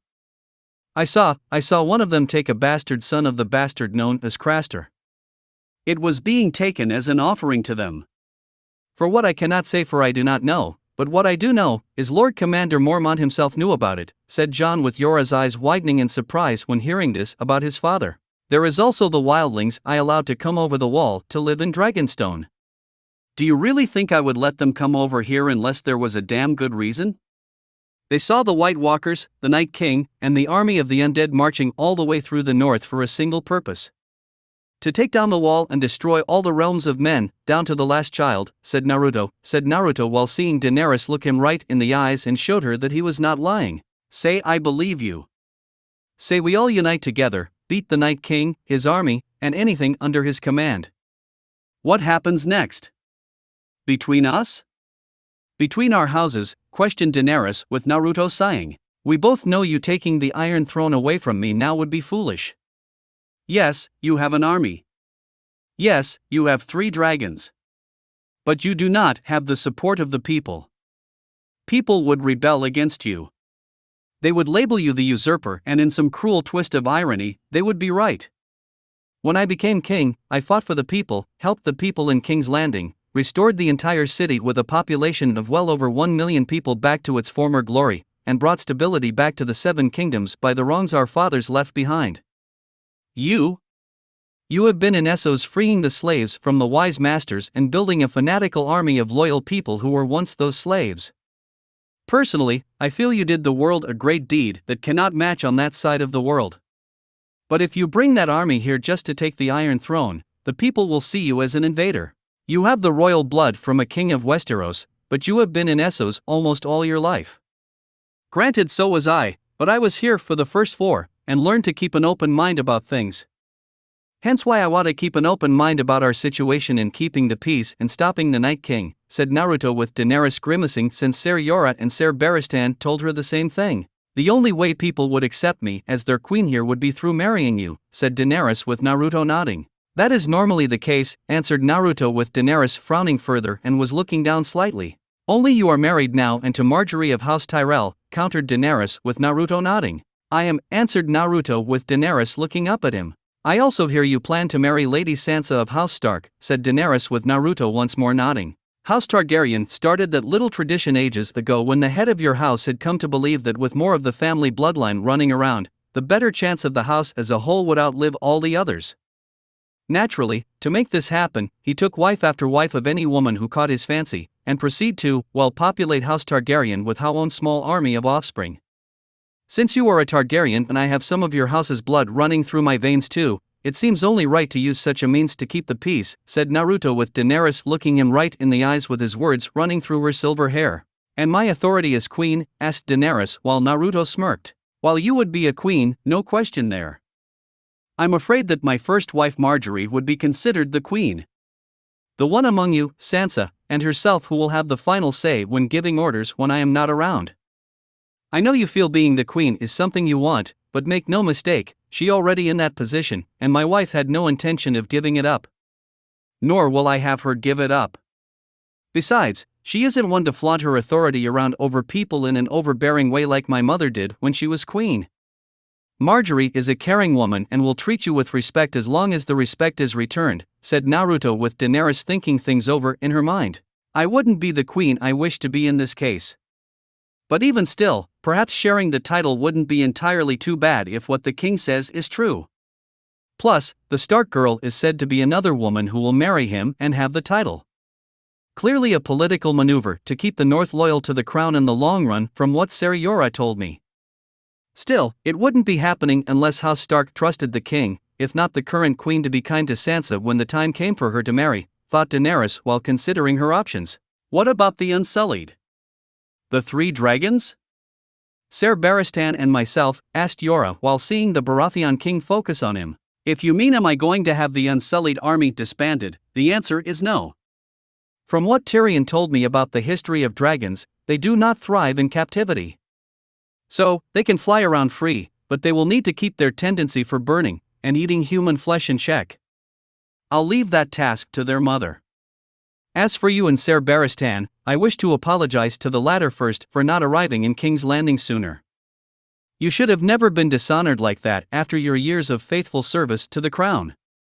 As such, I am hereby rewarding you with a chest of gold, title of lordship, and a castle of your choosing with the expenses for renovating it to your specifications being handled by the crown, said Naruto with Ser Barristan smiling and bowing humbly. There is no need to apologize, your grace, and I accept your gifts. All it seems left to do is choose a castle and a good woman to settle down with. As to my years of loyal service to the crown, I only wish I had not failed Prince Rhaegar when he needed me most in his last battle. While I do respect your father as a warrior when fighting of the battlefield, I wish it was the prince who won that day at the Trident. When the Mad King died, his son would have taken over, and I do believe he would have made the kingdom prosper, said Ser Barristan while Naruto nodded in agreement since he believed Rhaegar would not be like his father and made the 7 kingdoms a prosperous place, before focusing on Ser Yara.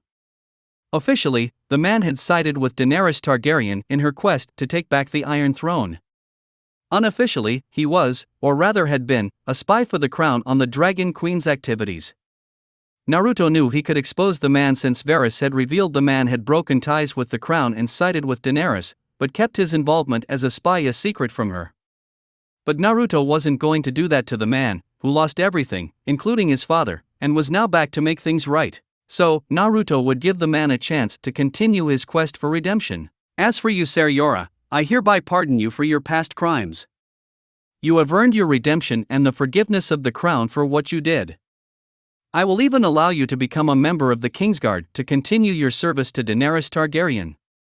However, you are to return to Bear Island in the near future, and beg for the forgiveness of your house along with House Stark. While the crown absolves you of your crimes, there are those in the north you have hurt, and I will not have you ignore it, said Naruto seriously while Ser Yora nodded in understanding before watching both the king and queen hash out additional things related to this new union. Do we have terms? Asked Daenerys with Naruto nodding. We have terms. All fair and reasonable, said Naruto in agreement with a smile on his face. When do you wish to marry? Asked Daenerys, knowing that while it was agreed they would marry, the when was not yet decided. A few months from now. I want to get to know the woman behind the title of Dragon Queen before we are married. It will allow us to have a much stronger foundation over just throwing ourselves into it and hoping it works out. My parents tried that after my father became king. And we all know how that union turned out, said Naruto while Ser Barristan and Tyrion flinched. Bitter wine, remarked Ser Barristan with Tyrion nodding in agreement. Very bitter. My sister Cersei wasn't truly happy after marrying the new king until after he died, added Tyrion while knowing his sister's smile following King Robert's death was one that she didn't lose for days on end. At least he isn't like most men in his position. He wants to make this work. I would be a fool to not make the same attempt, thought Daenerys before she rose from her seat and walked toward him while Naruto did the same. Do you find that acceptable? Asked Naruto with Daenerys nodding. I do. I wish to know more about you before we are married. But know this, I will not a silent queen. I will rule, and even if I am not the queen, I will command the authority of one regardless of what your first wife thinks on the issue, said Daenerys politely, yet firmly so. Naruto knew she would not be submissive in her position. I would expect nothing less from the Dragon Queen of House Targaryen. Follow me. I think it's high time you get a proper tour of King's Landing. One that is long overdue, said Naruto while extending his hand, which the woman took, and saw her smile at him. I would be honored if you would provide me a tour of the city, said Daenerys while the two walked hand in hand while everyone watched them leave. She may not be the queen, but I will always fight for her no matter what, said Ser Yora with Ser Barristan nodding. So, will I. While things will be no doubt strained in their relationship given his first wife and the second wife I hear he is about to marry soon, they will be good to each other. She wishes to be a queen that brings stability and peace to the realms. From what I have heard about the king, he has been doing just that, and wishes to keep things stable, said Ser Barristan while smiling at the two. It is almost out of a story of old. To think two people, born from different rival houses, and the children of royalty, would marry each other to bring continued peace. One would almost expect them to find a way to kill the other. But personally, I like this outcome much better, said Tyrion while Jon nodded in agreement. I agree. Daenerys clearly is a woman of the people. Like Lady Margaery and my sister Sansa. They will be good to him. As he will be to them, said Jon while Tyrion continued to smile at the sight of the two walking away. He better. One angry wife is bad enough. Soon he might find himself surrounded by all three of them, said Tyrion with Jon smirking. 3 angry wives. Just the thought almost makes me want to charge head first right into a fight with the White Walkers, said Jon while Tyrion turning to look at him. Oh really? And what would your wilding wife say to that? Asked Tyrion with a raised eyebrow. Ygritte wouldn't say anything. She would simply threaten to cut my balls off if I even considered taking another wife, much less have a total of 3 of them no matter what the reason, said Jon while Tyrion laughed. Something tells me that Shae and your wife would get along well in that regard. They would probably trade ideas on how to do it, said Tyrion before he and the others decided to follow the royal couple back to King's Landing. The only difference is I have a better chance of getting away from them, said Jon while Tyrion smirked. Don't be too sure. While dwarfs cannot run fast, they can certainly hide in small places few would look to find them, countered Tyrion with Jon raising an eyebrow now. The voice of experience, asked Jon with Tyrion smiling a knowing smile. Let's just say I have experience and leave it at that, answered Tyrion while Jon shook his head. "I don't think I will ever understand you, Tyrion Lannister," said Jon, knowing the man was crafty in his own way. "It is best you don't, my friend. It will prevent you from having a much bigger headache for when you do try," said Tyrion, with Jon letting out a chuckle. It felt good to laugh now. Especially since Jon knew in a few months there may not be much to laugh about given the time they needed to prepare everyone marching to the north to prepare for the cold winter that was to come. The Unsullied were trained and born in Essos, where the weather was always hot.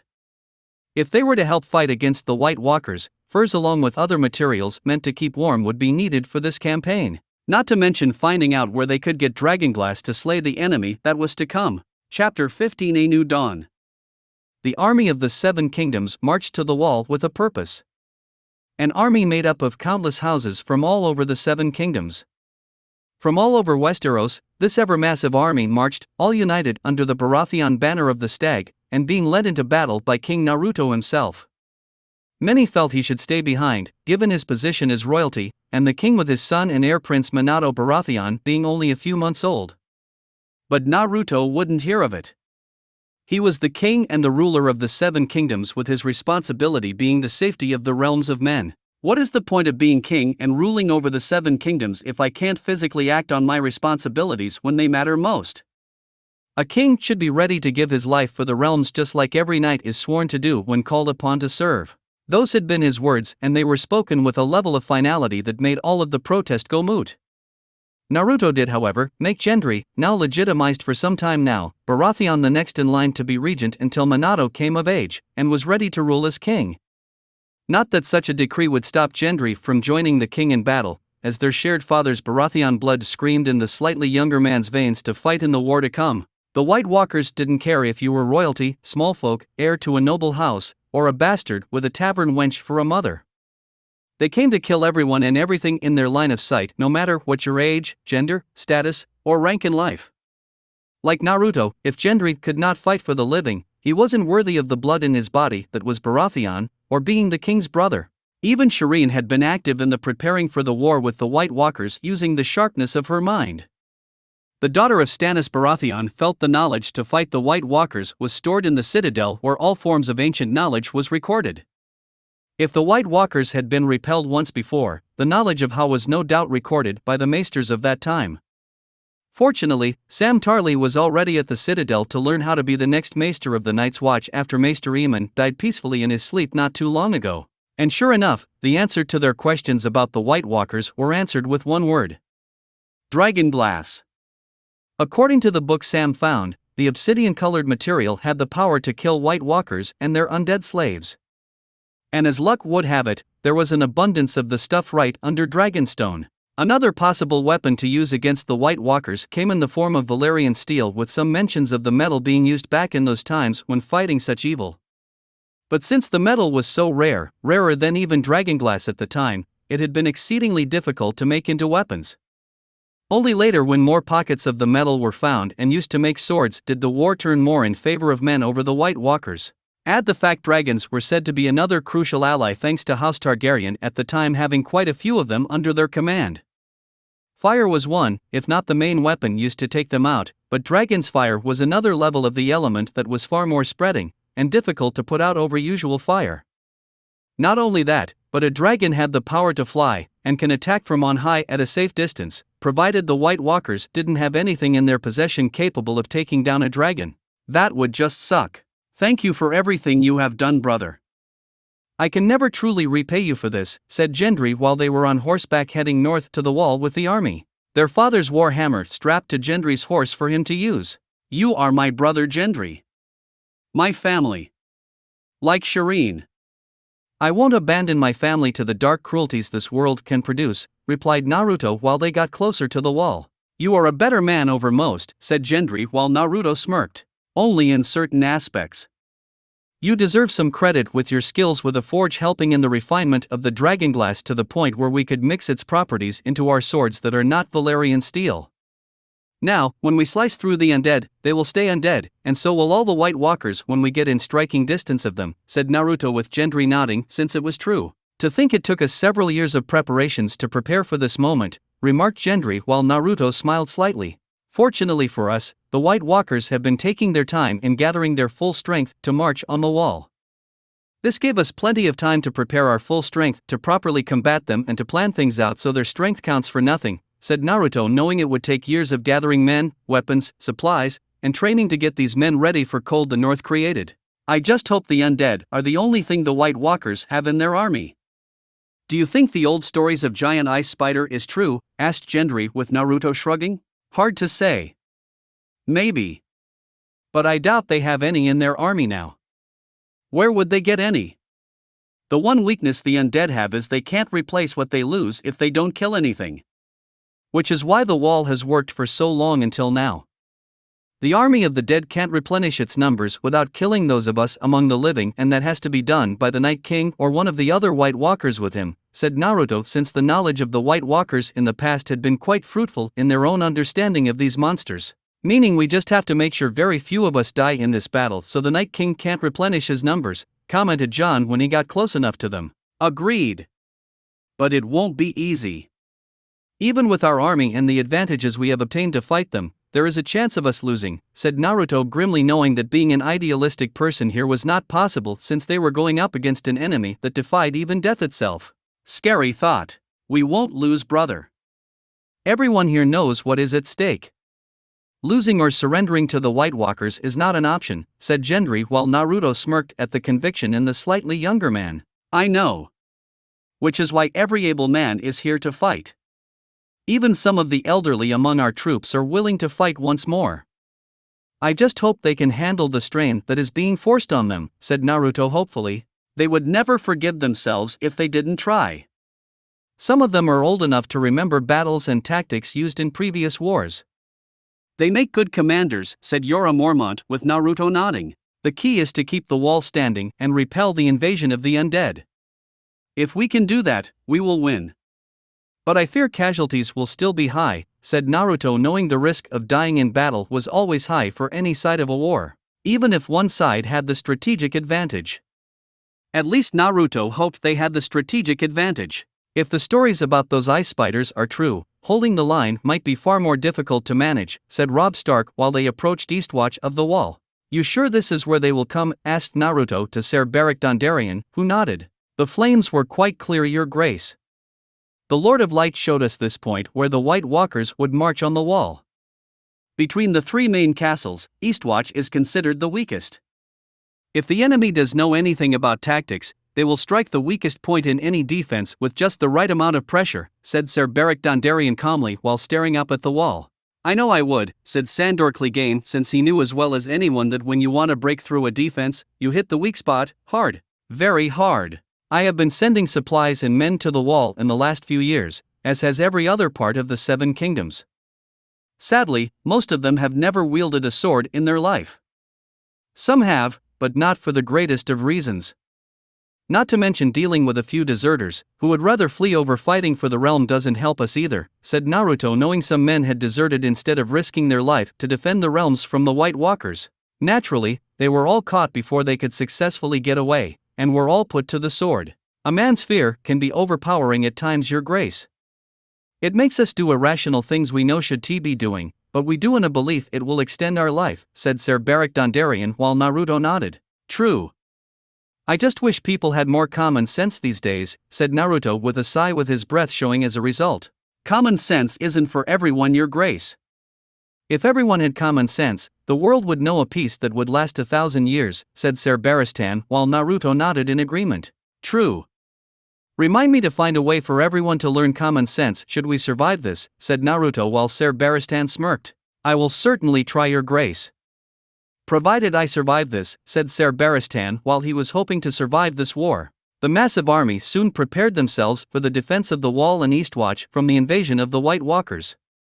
The Night's Watch had already been preparing for the invasion due to the ravens sent to the Lord Commander Alliser Throne every so often to provide the Harshman with information. While Eastwatch was being reinforced, Castle Black and Shadow Tower were also on high alert should the enemy decide to split their forces to strike one of the other parts of the wall. Now the massive structure of ice had more men on it and supplies in centuries and was now ready for a fight. And the enemy would surely be ready to give them one. The wall Eastwatch 2 weeks later. The enemy was here. White Walkers and their white servants commanding the undead to march on the wall at what they believed was the weakest point. Unfortunately for them, Bran's visions, his ability to warg with animals, and finally the vision seen by Thoros of Myr in the fire helped pinpoint where they would strike. Bran had been practicing his ability to warg with the help of a few of the free folk who had set ability on the order of Mance Rayder. The ability to see the future for the boy was a tad more difficult, as the visions came to him mostly in dreams at first, but over time, and some additional effort, Brandon Stark was able to see many things. Past, the present, and the future were open to him, with the boy using it to meet the actual three-eyed raven beyond the wall. Since Bran was crippled and no one would dare take him over the wall for obvious reasons at this point, learning from the old-looking three-eyed men through moments in time was the only way to do it. Thoros of Myr and several others believed Bran had been touched by the gods following his push off the tower at Winterfell to compensate the boy for losing his ability to walk again. Whatever the case, Bran was becoming their eyes and ears with the animals he used when in his warg state. The more experienced users of such power warned him that using it was risky, as the death of the animal in question while he was using this power would result in his death too. Also, just because Bran became the animal, doesn't mean what he did in it would support his human body. If he ate something as the animal, his dire wolf hunting and eating being used as an example, didn't mean his actual body would be nourished in the process. Naturally, Bran's mother did not like the idea of her son having this power, much less using it, or being taught how to use it by the wildlings. Robb assured his mother that Bran would not be on the front lines, but providing information on the location of the enemy. Of course, Robb told Bran to be extra careful when using birds to fly over the wall to spy on the Night King's army. Robb's wife Talisa would have gone with him, being a healer meant being where the blood and injured would be located during the battle. But Robb would not hear of it. Given the severity of what was to happen, he would not risk his wife's life, or risk her becoming one of the undead. When the fighting was over, he promised Talisa that a raven would be sent for the healers, but not a moment sooner. "Are the jars in place?" asked Naruto with Robb nodding. "We did it with extreme care. Even if it is cold up here, risking even one of those jars igniting with what is inside them made many who set them up nervous," said Robb while Naruto nodding. "I don't blame them. But for this plan to work, we needed some measure of risk to get it done. I'm just glad nothing bad happened when setting those jars and crates in place.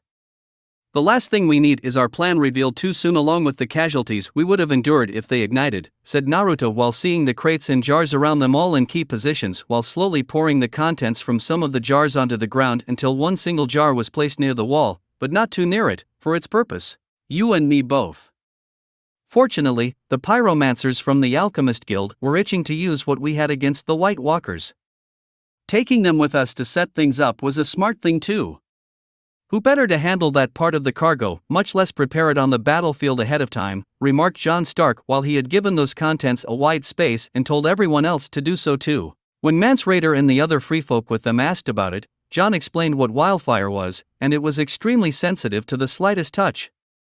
Hence why the crates were also backed with hay and thick leather to keep the jars from hitting the other or the risk of being exposed to sunlight through any gaps within the crates themselves, despite the crates being covered in thick blankets. Naturally, the free folk gave the crates a lot of space. They didn't mind fire being used on the White Walkers or the undead. But wildfire was something they didn't want to touch since it was much worse, since its potency was rivaled only by dragonfire. "I just hope it turns those white cunts into ashes," said Blackfish while hoping this plan didn't bite them in the ass. "We'll soon find out." "Look," said Naruto after using his spyglass to look at the trees in front of them and saw movement coming their way. "By the gods. To think I would see something like this in my lifetime," said Blackfish with many nodding in complete agreement while the army of undead marched with giant ice spiders among it heading their way. "It could be worse," said Ser Beric Dondarrion offhandedly. "How could it be fucking worse?" asked Sandor Clegane. "We could be standing up against them all in an open field without the wall," answered Gendry while the Hound shook his head. I was going to say we could be facing them without dragons or wildfire, but that is indeed worse," said Ser Beric Dondarrion. "Don't fill this whiny shit's head with any more fucking bad thoughts or ideas." "I don't need him passing it on to me," remarked Sandor Clegane with Naruto laughing. "Do you think those fuckers know what is about to happen?" asked Tormund Giantsbane while seeing the army of the undead get closer to their trap. "No. Not a chance in the seven hells," said Mance Rayder confidently, knowing that for all the terror the White Walkers brought down on them with the undead army, they were not invincible. "Agreed. Their army may be vast, but it's filled with undead people. People without any kind of brain. Not good one at any rate. They can walk for their master. Fight for their master. But they can't think beyond those two things for their master. They will walk into our trap because they can't see it. All they see is us and hear only the command of their master to kill us. What stands in their way is either walked around, gets knocked over, or gets killed before joining their ranks. They are of the undead and most of the time, they don't feel pain. They don't know fear. The White Walkers stripped all that from them after turning them. Perfect foot soldiers in the open field where they can be unleashed without restraint. But against us like this? With the wall? With our numbers? With the wildfire? With time needed to prepare? All I see are undead targets just waiting to be burned into ash. Angry, commanded Naruto with the master archer coming up to the front with bow and arrow in hand. Are you sure he can hit the target from here? Asked Yara while Angry was taking aim. Trust me, said Angry with a smirk on his face.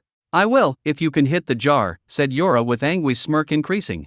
You're going to eat those words, Mormont, said Angry while aiming at the single jar filled to the brim with the green liquid that was wildfire. Light his arrow, said Naruto with Ser Barak Dandarian using the fire from his sword to light the tip of Angry's projectile. May the Lord of Light guide your arrow true, said Ser Barak Dandarian. Fire when ready, said Naruto while trusting his archer to aim when the moment is right. With the way the wildfire was carefully spread out, it should cause a great deal of damage to the White Walker army, commented Ser Yara while Naruto nodded. True, but Daenerys and her 3 dragons with us here will make up for it should this fail, said Naruto while the small group of White Walkers, plus the Night King, were on their undead horses marching their army to the wall, staring up at Naruto with soulless eyes. Burn in the 7 hells, you undead making evil cunts, exclaimed Angry before he fired his flaming arrow at the single jar of green liquid. And true to form, the wildfire exploded violently. The green fire burned with an intensity second only to dragonfire, as a trail of the flame moved with a thundering purpose, shaking the ground around it, melting everything, and just about anything in its path. It ripped through the other crates and jars of wildfire and massive explosions rocked the area, even making the army at the wall stumble slightly from the shockwave it produced. Some had to be caught or held to prevent them from falling off the wall due to their close proximity to the edge. But the end result was worth it. The White Walkers did not know their enemy as well as they thought. They did not know their enemy had been at peace with themselves for several years and had spent that time preparing for their arrival. They knew nothing of wildfire, its potency, or the fact it was the second most dangerous fire humans had ever discovered. They didn't know the entire area their army was marching was laced with it or had carts or jars filled to the brim with the liquid fire was in place to be used in such a manner. Even if they froze the stuff, the fire coming their way with a raging fury instantly took care of such a problem for the defenders of the wall. Of course, while the trap, while perfect for the most part, it did not kill the Night King or the other White Walkers like Naruto had hoped. The Night King concentrated with the other White Walkers in negating the wildfire from killing them, but the overall damage done by the flames had been done. The vast majority of the undead had been burned to ashes along with the ice spiders, undead giants, and other creatures turned by the White Walkers in the last 1,000 years. When the wildfire was finally put down by the Night King, he looked up into the eyes of Naruto Baratheon with a sense of rage his species did not feel for many years. The Night King didn't know how he knew Naruto was the one responsible for all of this, but deep in the Night King's mind, he knew. It was those eyes. One red. The other purple. Both of them staring into the soulless blue ones filled with hate for all thing in the realm of men. But still, how? How could a mortal man possess a means to combat him? His army of the undead? How could this one mortal gather an army and prepare them for what had taken 1,000 years to assemble? Before the Night King could contemplate this quandary, the roar of dragons was heard, and 3 very large creatures started flying toward him. With Naruto. No matter how many times I do this, I can never get enough, exclaimed Naruto while he flew on Valyrian. Jon was on Regal, and Daenerys was on Drogon. Me neither. I almost feel bad for everyone else who can't do this, said Jon with a smile on his face while the wind whipped at him. Dragons are picky on who ride them. You both have my family's blood in your veins. It is only natural that you would be able to ride them, said Daenerys while seeing Naruto glance at her with a smirk on his face. "I am just fortunate that it's not enough to stop us from being married," said Naruto with Daenerys smirking back. "Careful, husband. My children might take offense to that. Plus, my nephew is giving you the look of man that doesn't want to hear your attempts at flirting," remarked Daenerys while having been told Jon was in fact her nephew and his actual name given to him by his mother was Aegon. It was quite a shock to her on a personal level. It wasn't every day she was told the truth about something so monumental. About how what Ned Stark had done to help protect his sister's only child, even if it meant bringing some measure of disgrace upon himself when he proclaimed Aegon as his bastard by the name of Jon Snow. But considering the sheer number of enemies Aegon would have had, it was understandable. Robert Baratheon's own hatred for her house would have resulted in him killing Aegon with his warhammer without a second thought. The same could be said for Tywin Lannister, who had betrayed House Targaryen after Rhaegar died at the Trident. Raising the boy as his ward would be too risky for the old lion, and Daenerys had no doubt the man would simply unleash the mountain on her nephew like the man did to the other members of her family. The Tyrells, while loyal to House Targaryen, would also see Aegon as an opportunity to marrying themselves into the royal bloodline and possibly using him as their puppet. The only one without motive to manipulate her nephew was House Martell, but Daenerys was not sure if Dorne would be willing to go to war with the other kingdoms for one child. No. In the end, Ned Stark was the best choice for Aegon to be hidden in plain sight, and considered the man's bastard. While Daenerys was upset regarding House Stark joining the usurper in his rebellion, Ser Barristan explained that Ned Stark's house had been wronged by her father twice over, officially thrice, given how the official story was that Prince Rhaegar had taken Lyanna Stark and raped her at a secret location from which he had hidden the woman. So she let the old hatred for past transgressions die on account of her own house having a major part to play in causing it. Naruto had insisted on the hatred dying, saying if the new generation did not have any hatred passed down by their parents, the cycle could be broken, and a new era of peace would begin. One that would be long-lasting peace after they were all dead and they left the world in a much better place over what their own parents did. "We need to go for the Night King and those with him.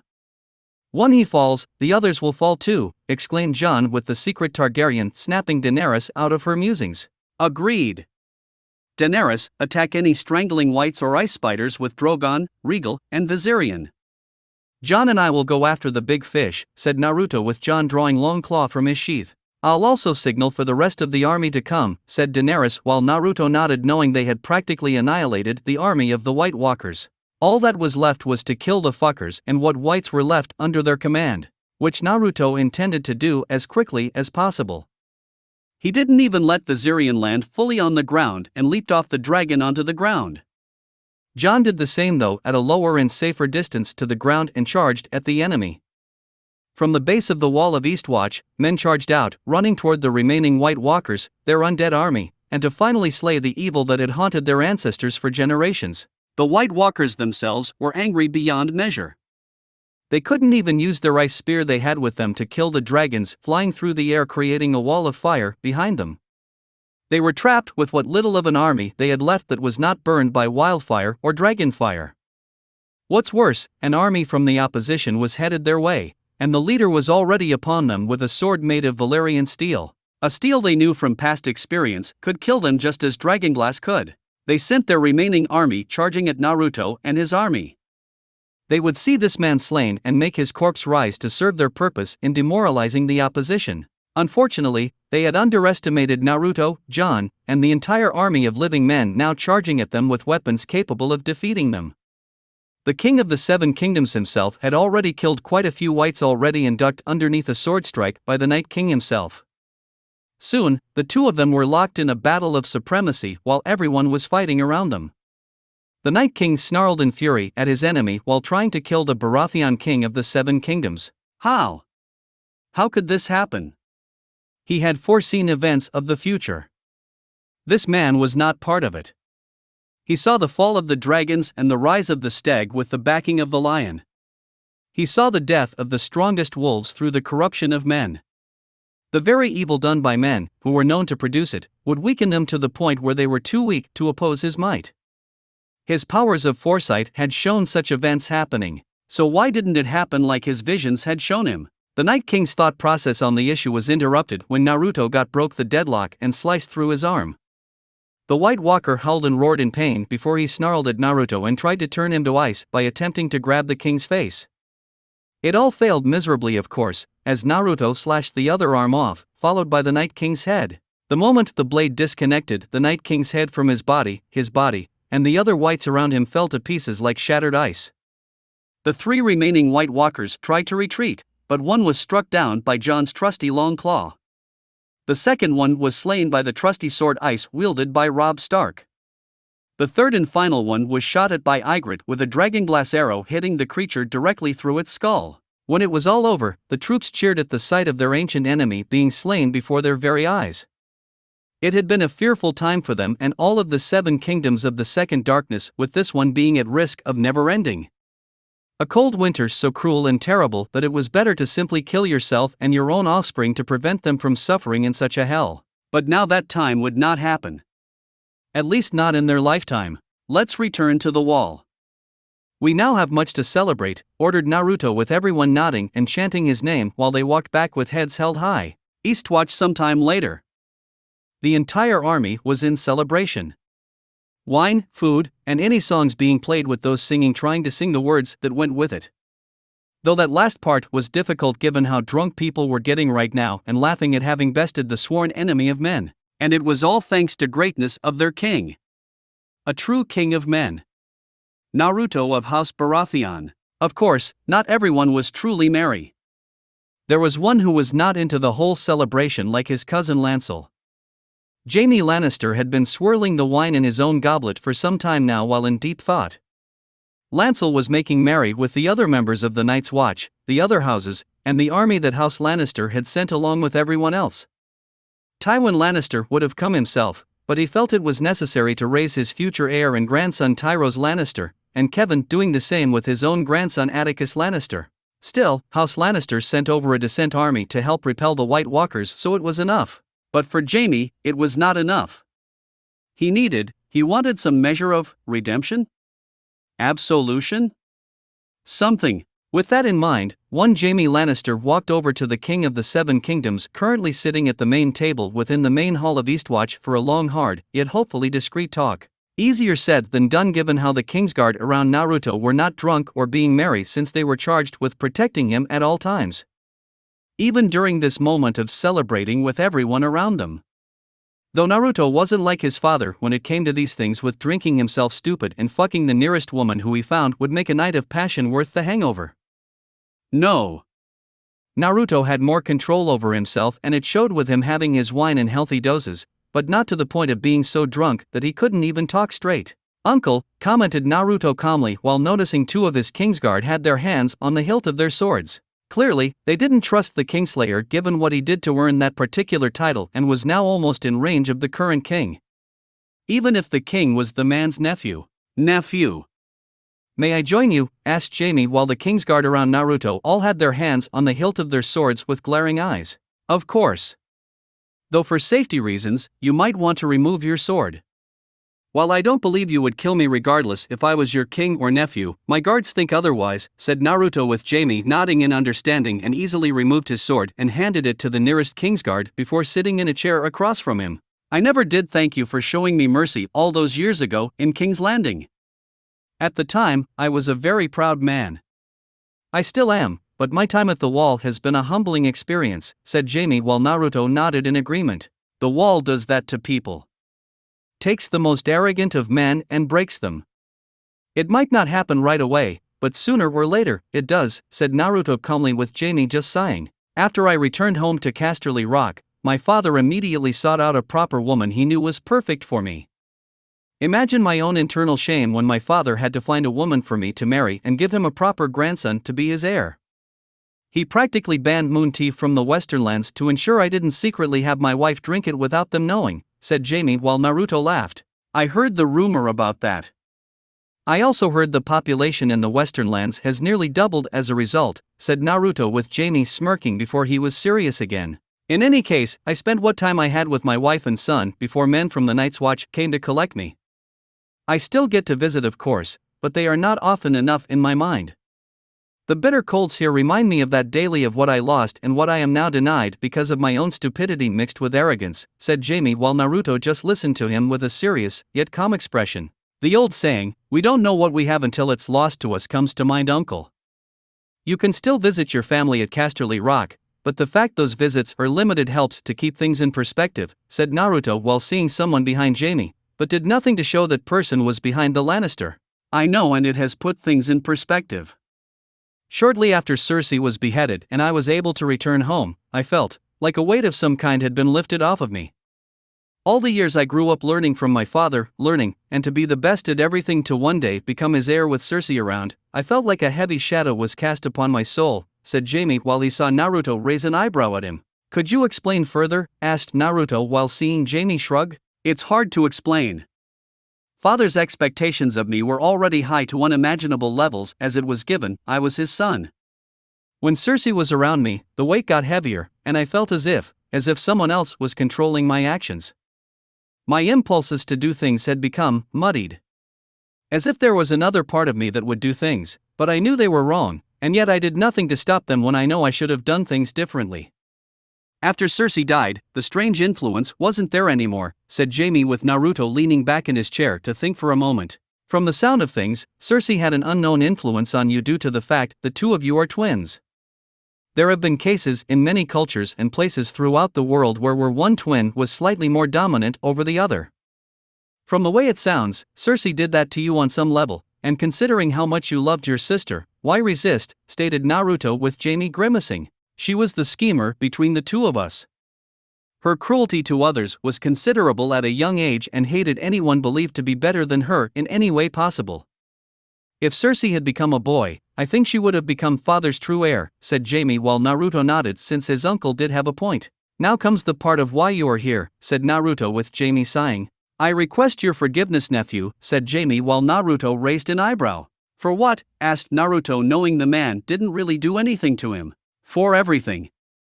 For the horrible things I have done.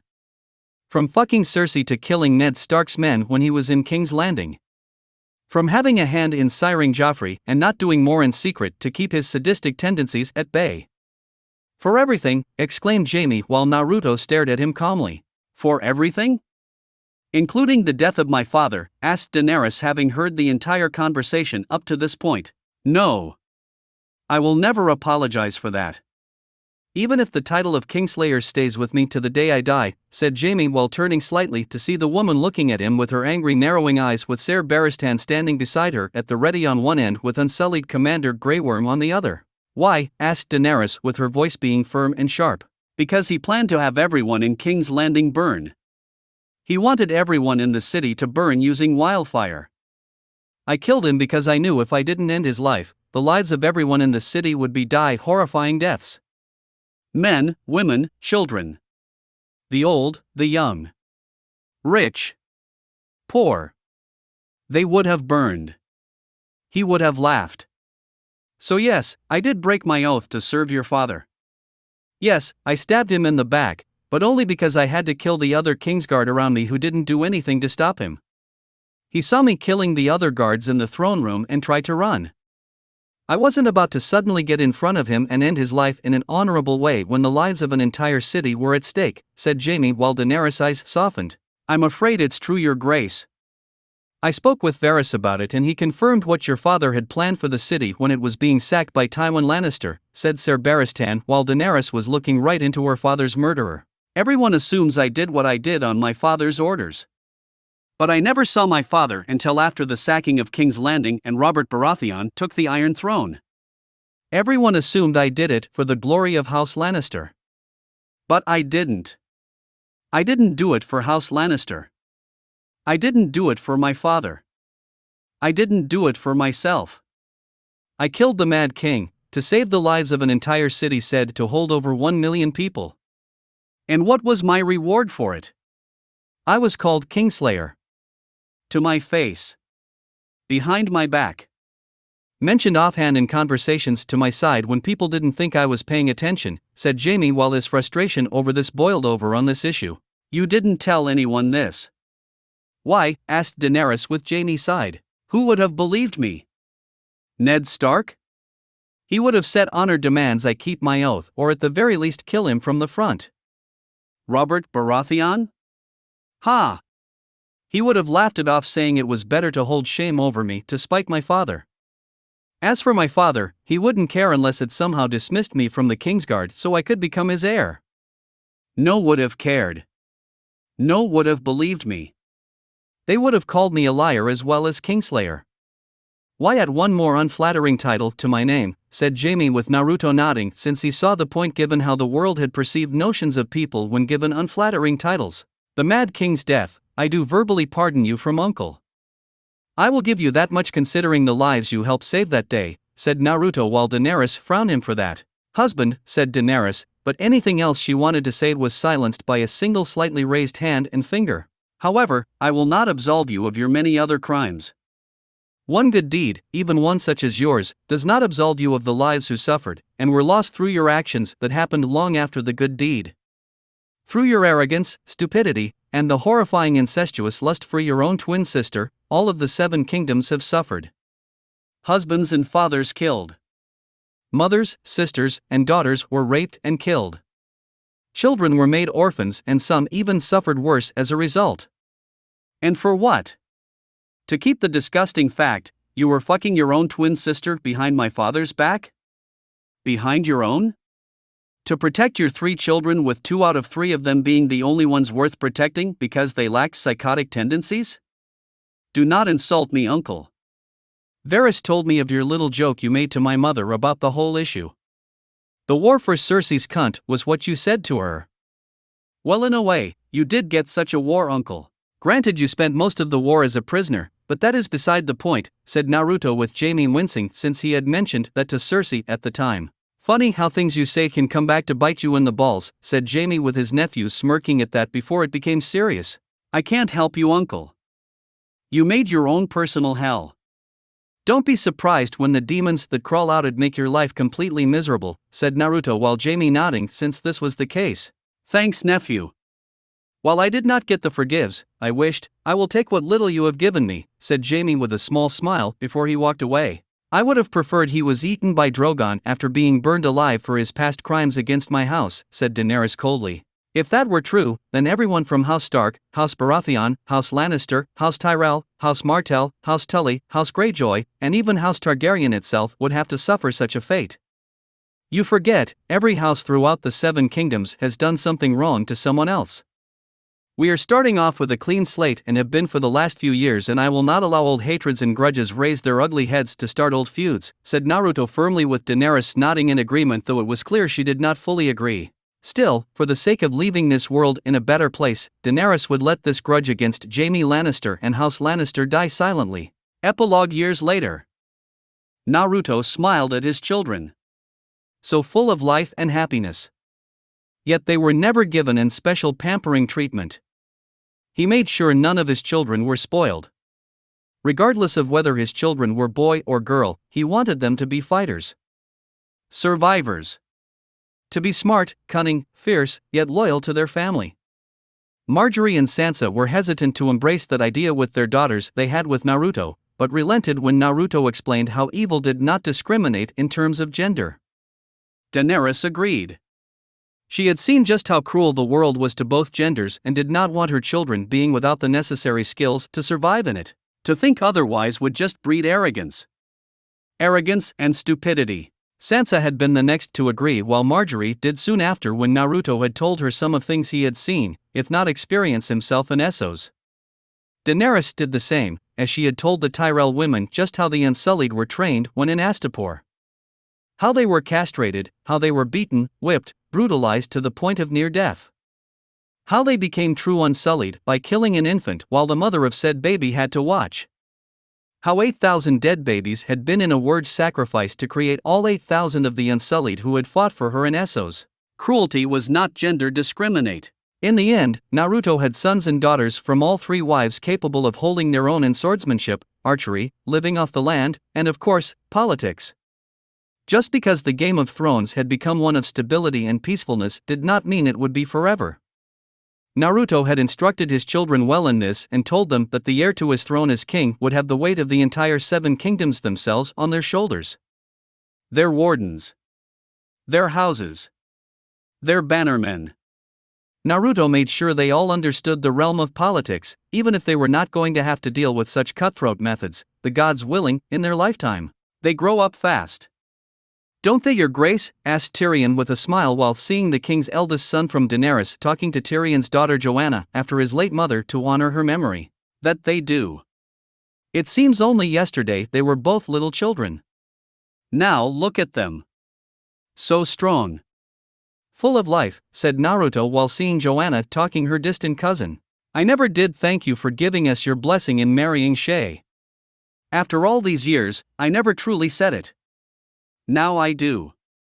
"Thank you for your blessing, Your Grace," said Tyrion with his hair having thinned, his face a tad more wrinkled, and small hint of a light gray color creeping into his hair. His mind was still sharp as ever. "It is not a problem, uncle. You and Shay were meant for each other. I know for a fact that she deeply loves you and you love her. Grandfather may not have approved of her at first, but we both know a little diversity in the house bloodline does wonders for keeping madness at bay," said Naruto with Tyrion smirking. "One of the main reasons he approved of it. My son Titos is eager to squire under your son Rhaegar. Even now they call him the second coming of the Bard Prince with his love for songs and writing poetry," said Tyrion, who was surprised to see in the years since the young man was born that he didn't embrace violence. "Oh, he was good at fighting. No question. But Rhaegar preferred the more philosophical aspects of life over the violent ones that needed a sword, an arrow, or the spear." Not that Tyrion blamed him. Nothing helped make one enjoy peaceful days or nights like a good book and some equally good wine. Tyrion even wrote his own book regarding his own life experiences and his time as Hand of the King. It wasn't finished yet, as he was still very much active as Hand of the King, but for how long? Age was slowly catching up with him like it had his own father, who had passed away just after his grandson Tyros had been old enough to rule over the Western lands as Warden of the West. It was still unknown if the old Lannister had any regrets when he died, but if there were any, Tywin did not confess them. Nor did anyone truly expect him to confess them on his deathbed, as the man believed in everything he did regardless of the actions themselves. Still, there were many who breathed a sigh of relief knowing the old lion was no longer among the living. While his grandson wasn't as ruthless as his grandfather, the young man still kept a tight control over his house. As for the north, Robb Stark was seeing his eldest son Ned Stark grow up to a fine young man just like the boy's grandfather had been. The second child, they have a girl they named Lyanna after Robb's aunt, who was just like her in being a wild child. She was more swordplay, horseback riding, archery, and being a wild wolf that made Talisa worry to no end. As for Catelyn Tully Stark, she had been hit with a stroke a year back. The end result had rendered her mute and her right arm paralyzed. Her young red Tully hair had whitened considerably soon after and had gotten weaker over time. After conversing with Naruto and Jon about the decline in his mother's health, Robb felt it was finally time to let the woman know the truth about Jon's parentage. Naturally, the woman was shocked to know the truth before giving her son a "why didn't you tell me sooner" look, which Robb did. Despite the initial look of protest, Catelyn knew their decision was the right one since they knew her all too well. She had looked to Jon for forgiveness and was happy beyond measure to have received it from him. He was a good man. The Tully woman just wished she had seen it sooner. She died 2 years later, in her sleep. But in that time prior to her death, the former Lady of Winterfell had been able to form a bond with Jon. In the end, she made it her mission to make up for her 2 decades of failing the young man in the span of those 2 years the woman knew was left in her life. As for Jon and Ygritte, they had a girl and named her Catelyn after the Tully woman to further honor the house that raised him. Their son was named Mance after the leader of the House of Free Folk residing at Dragonstone. As for Brienne of Tarth, she had found herself married to Tormund Giantsbane of all people, and it was possibly the only time the woman had been truly afraid. She was a fighter. A warrior. She wasn't some prim, proper, and dainty lady in a dress. So when the wildling man had used his own attempts to gain her attention, it naturally threw her for a loop. She didn't know how to deal with it. All the men in her lives had always mocked the large woman for being, well, brutish. Brienne the beauty, they called and mocked her given she was not what men would consider to be beautiful by their standards. But Tormund didn't see her like that. No. He wanted to know her. Wanted her to continue being the tough, strong woman she was in life when growing up. He didn't like all of the weak women who let men do things for them while they did absolutely nothing. To him, a woman who can throw a punch, and literally throw a man through a wall, was practically a marriage proposal unto itself. When he asked about her early life, the man was infuriated by how others had treated his woman. He could still remember how his demanded for their names in order to hunt them down and tear out their organs had in some strange way got Brienne to return his affection. At first, she was suspicious of him being so affectionate, but something about the way he described mutilating all of her childhood tormentors, especially those regarding that one party, and presenting them to her as some kind of future wedding gift had been flattering? Okay. Maybe not flattering. Psychotic definitely, but it was nice in a way that someone would do that for her. Someone who didn't care if she preferred to throw a punch over embroidery. That she preferred swords to dolls. Armor to dresses. She was a warrior woman who liked to fight. She was everything Tormund Giant Spain wanted in a woman. The fact Tormund openly admitted to wanting to have babies with her that would be tall as giants and one day take over the world was actually the most romantic thing she had ever heard in her life. And slowly, very slowly, she fell for him. Married him. Robb Stark even gave them the old Dreadfort that once belonged to House Bolton. Renamed Giant's Domain, the two were running things well, and the people in the lands around the castle worked hard for them. They eventually had 4 children. 3 sons and 1 daughter to call their own.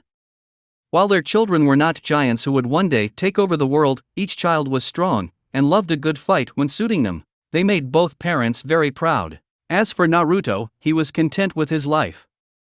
The 7 kingdoms knew peace. He had a family to call his own and friends to share in the vast wealth as a whole. A new dawn had risen. It had taken great effort, pain, sacrifice, and blood.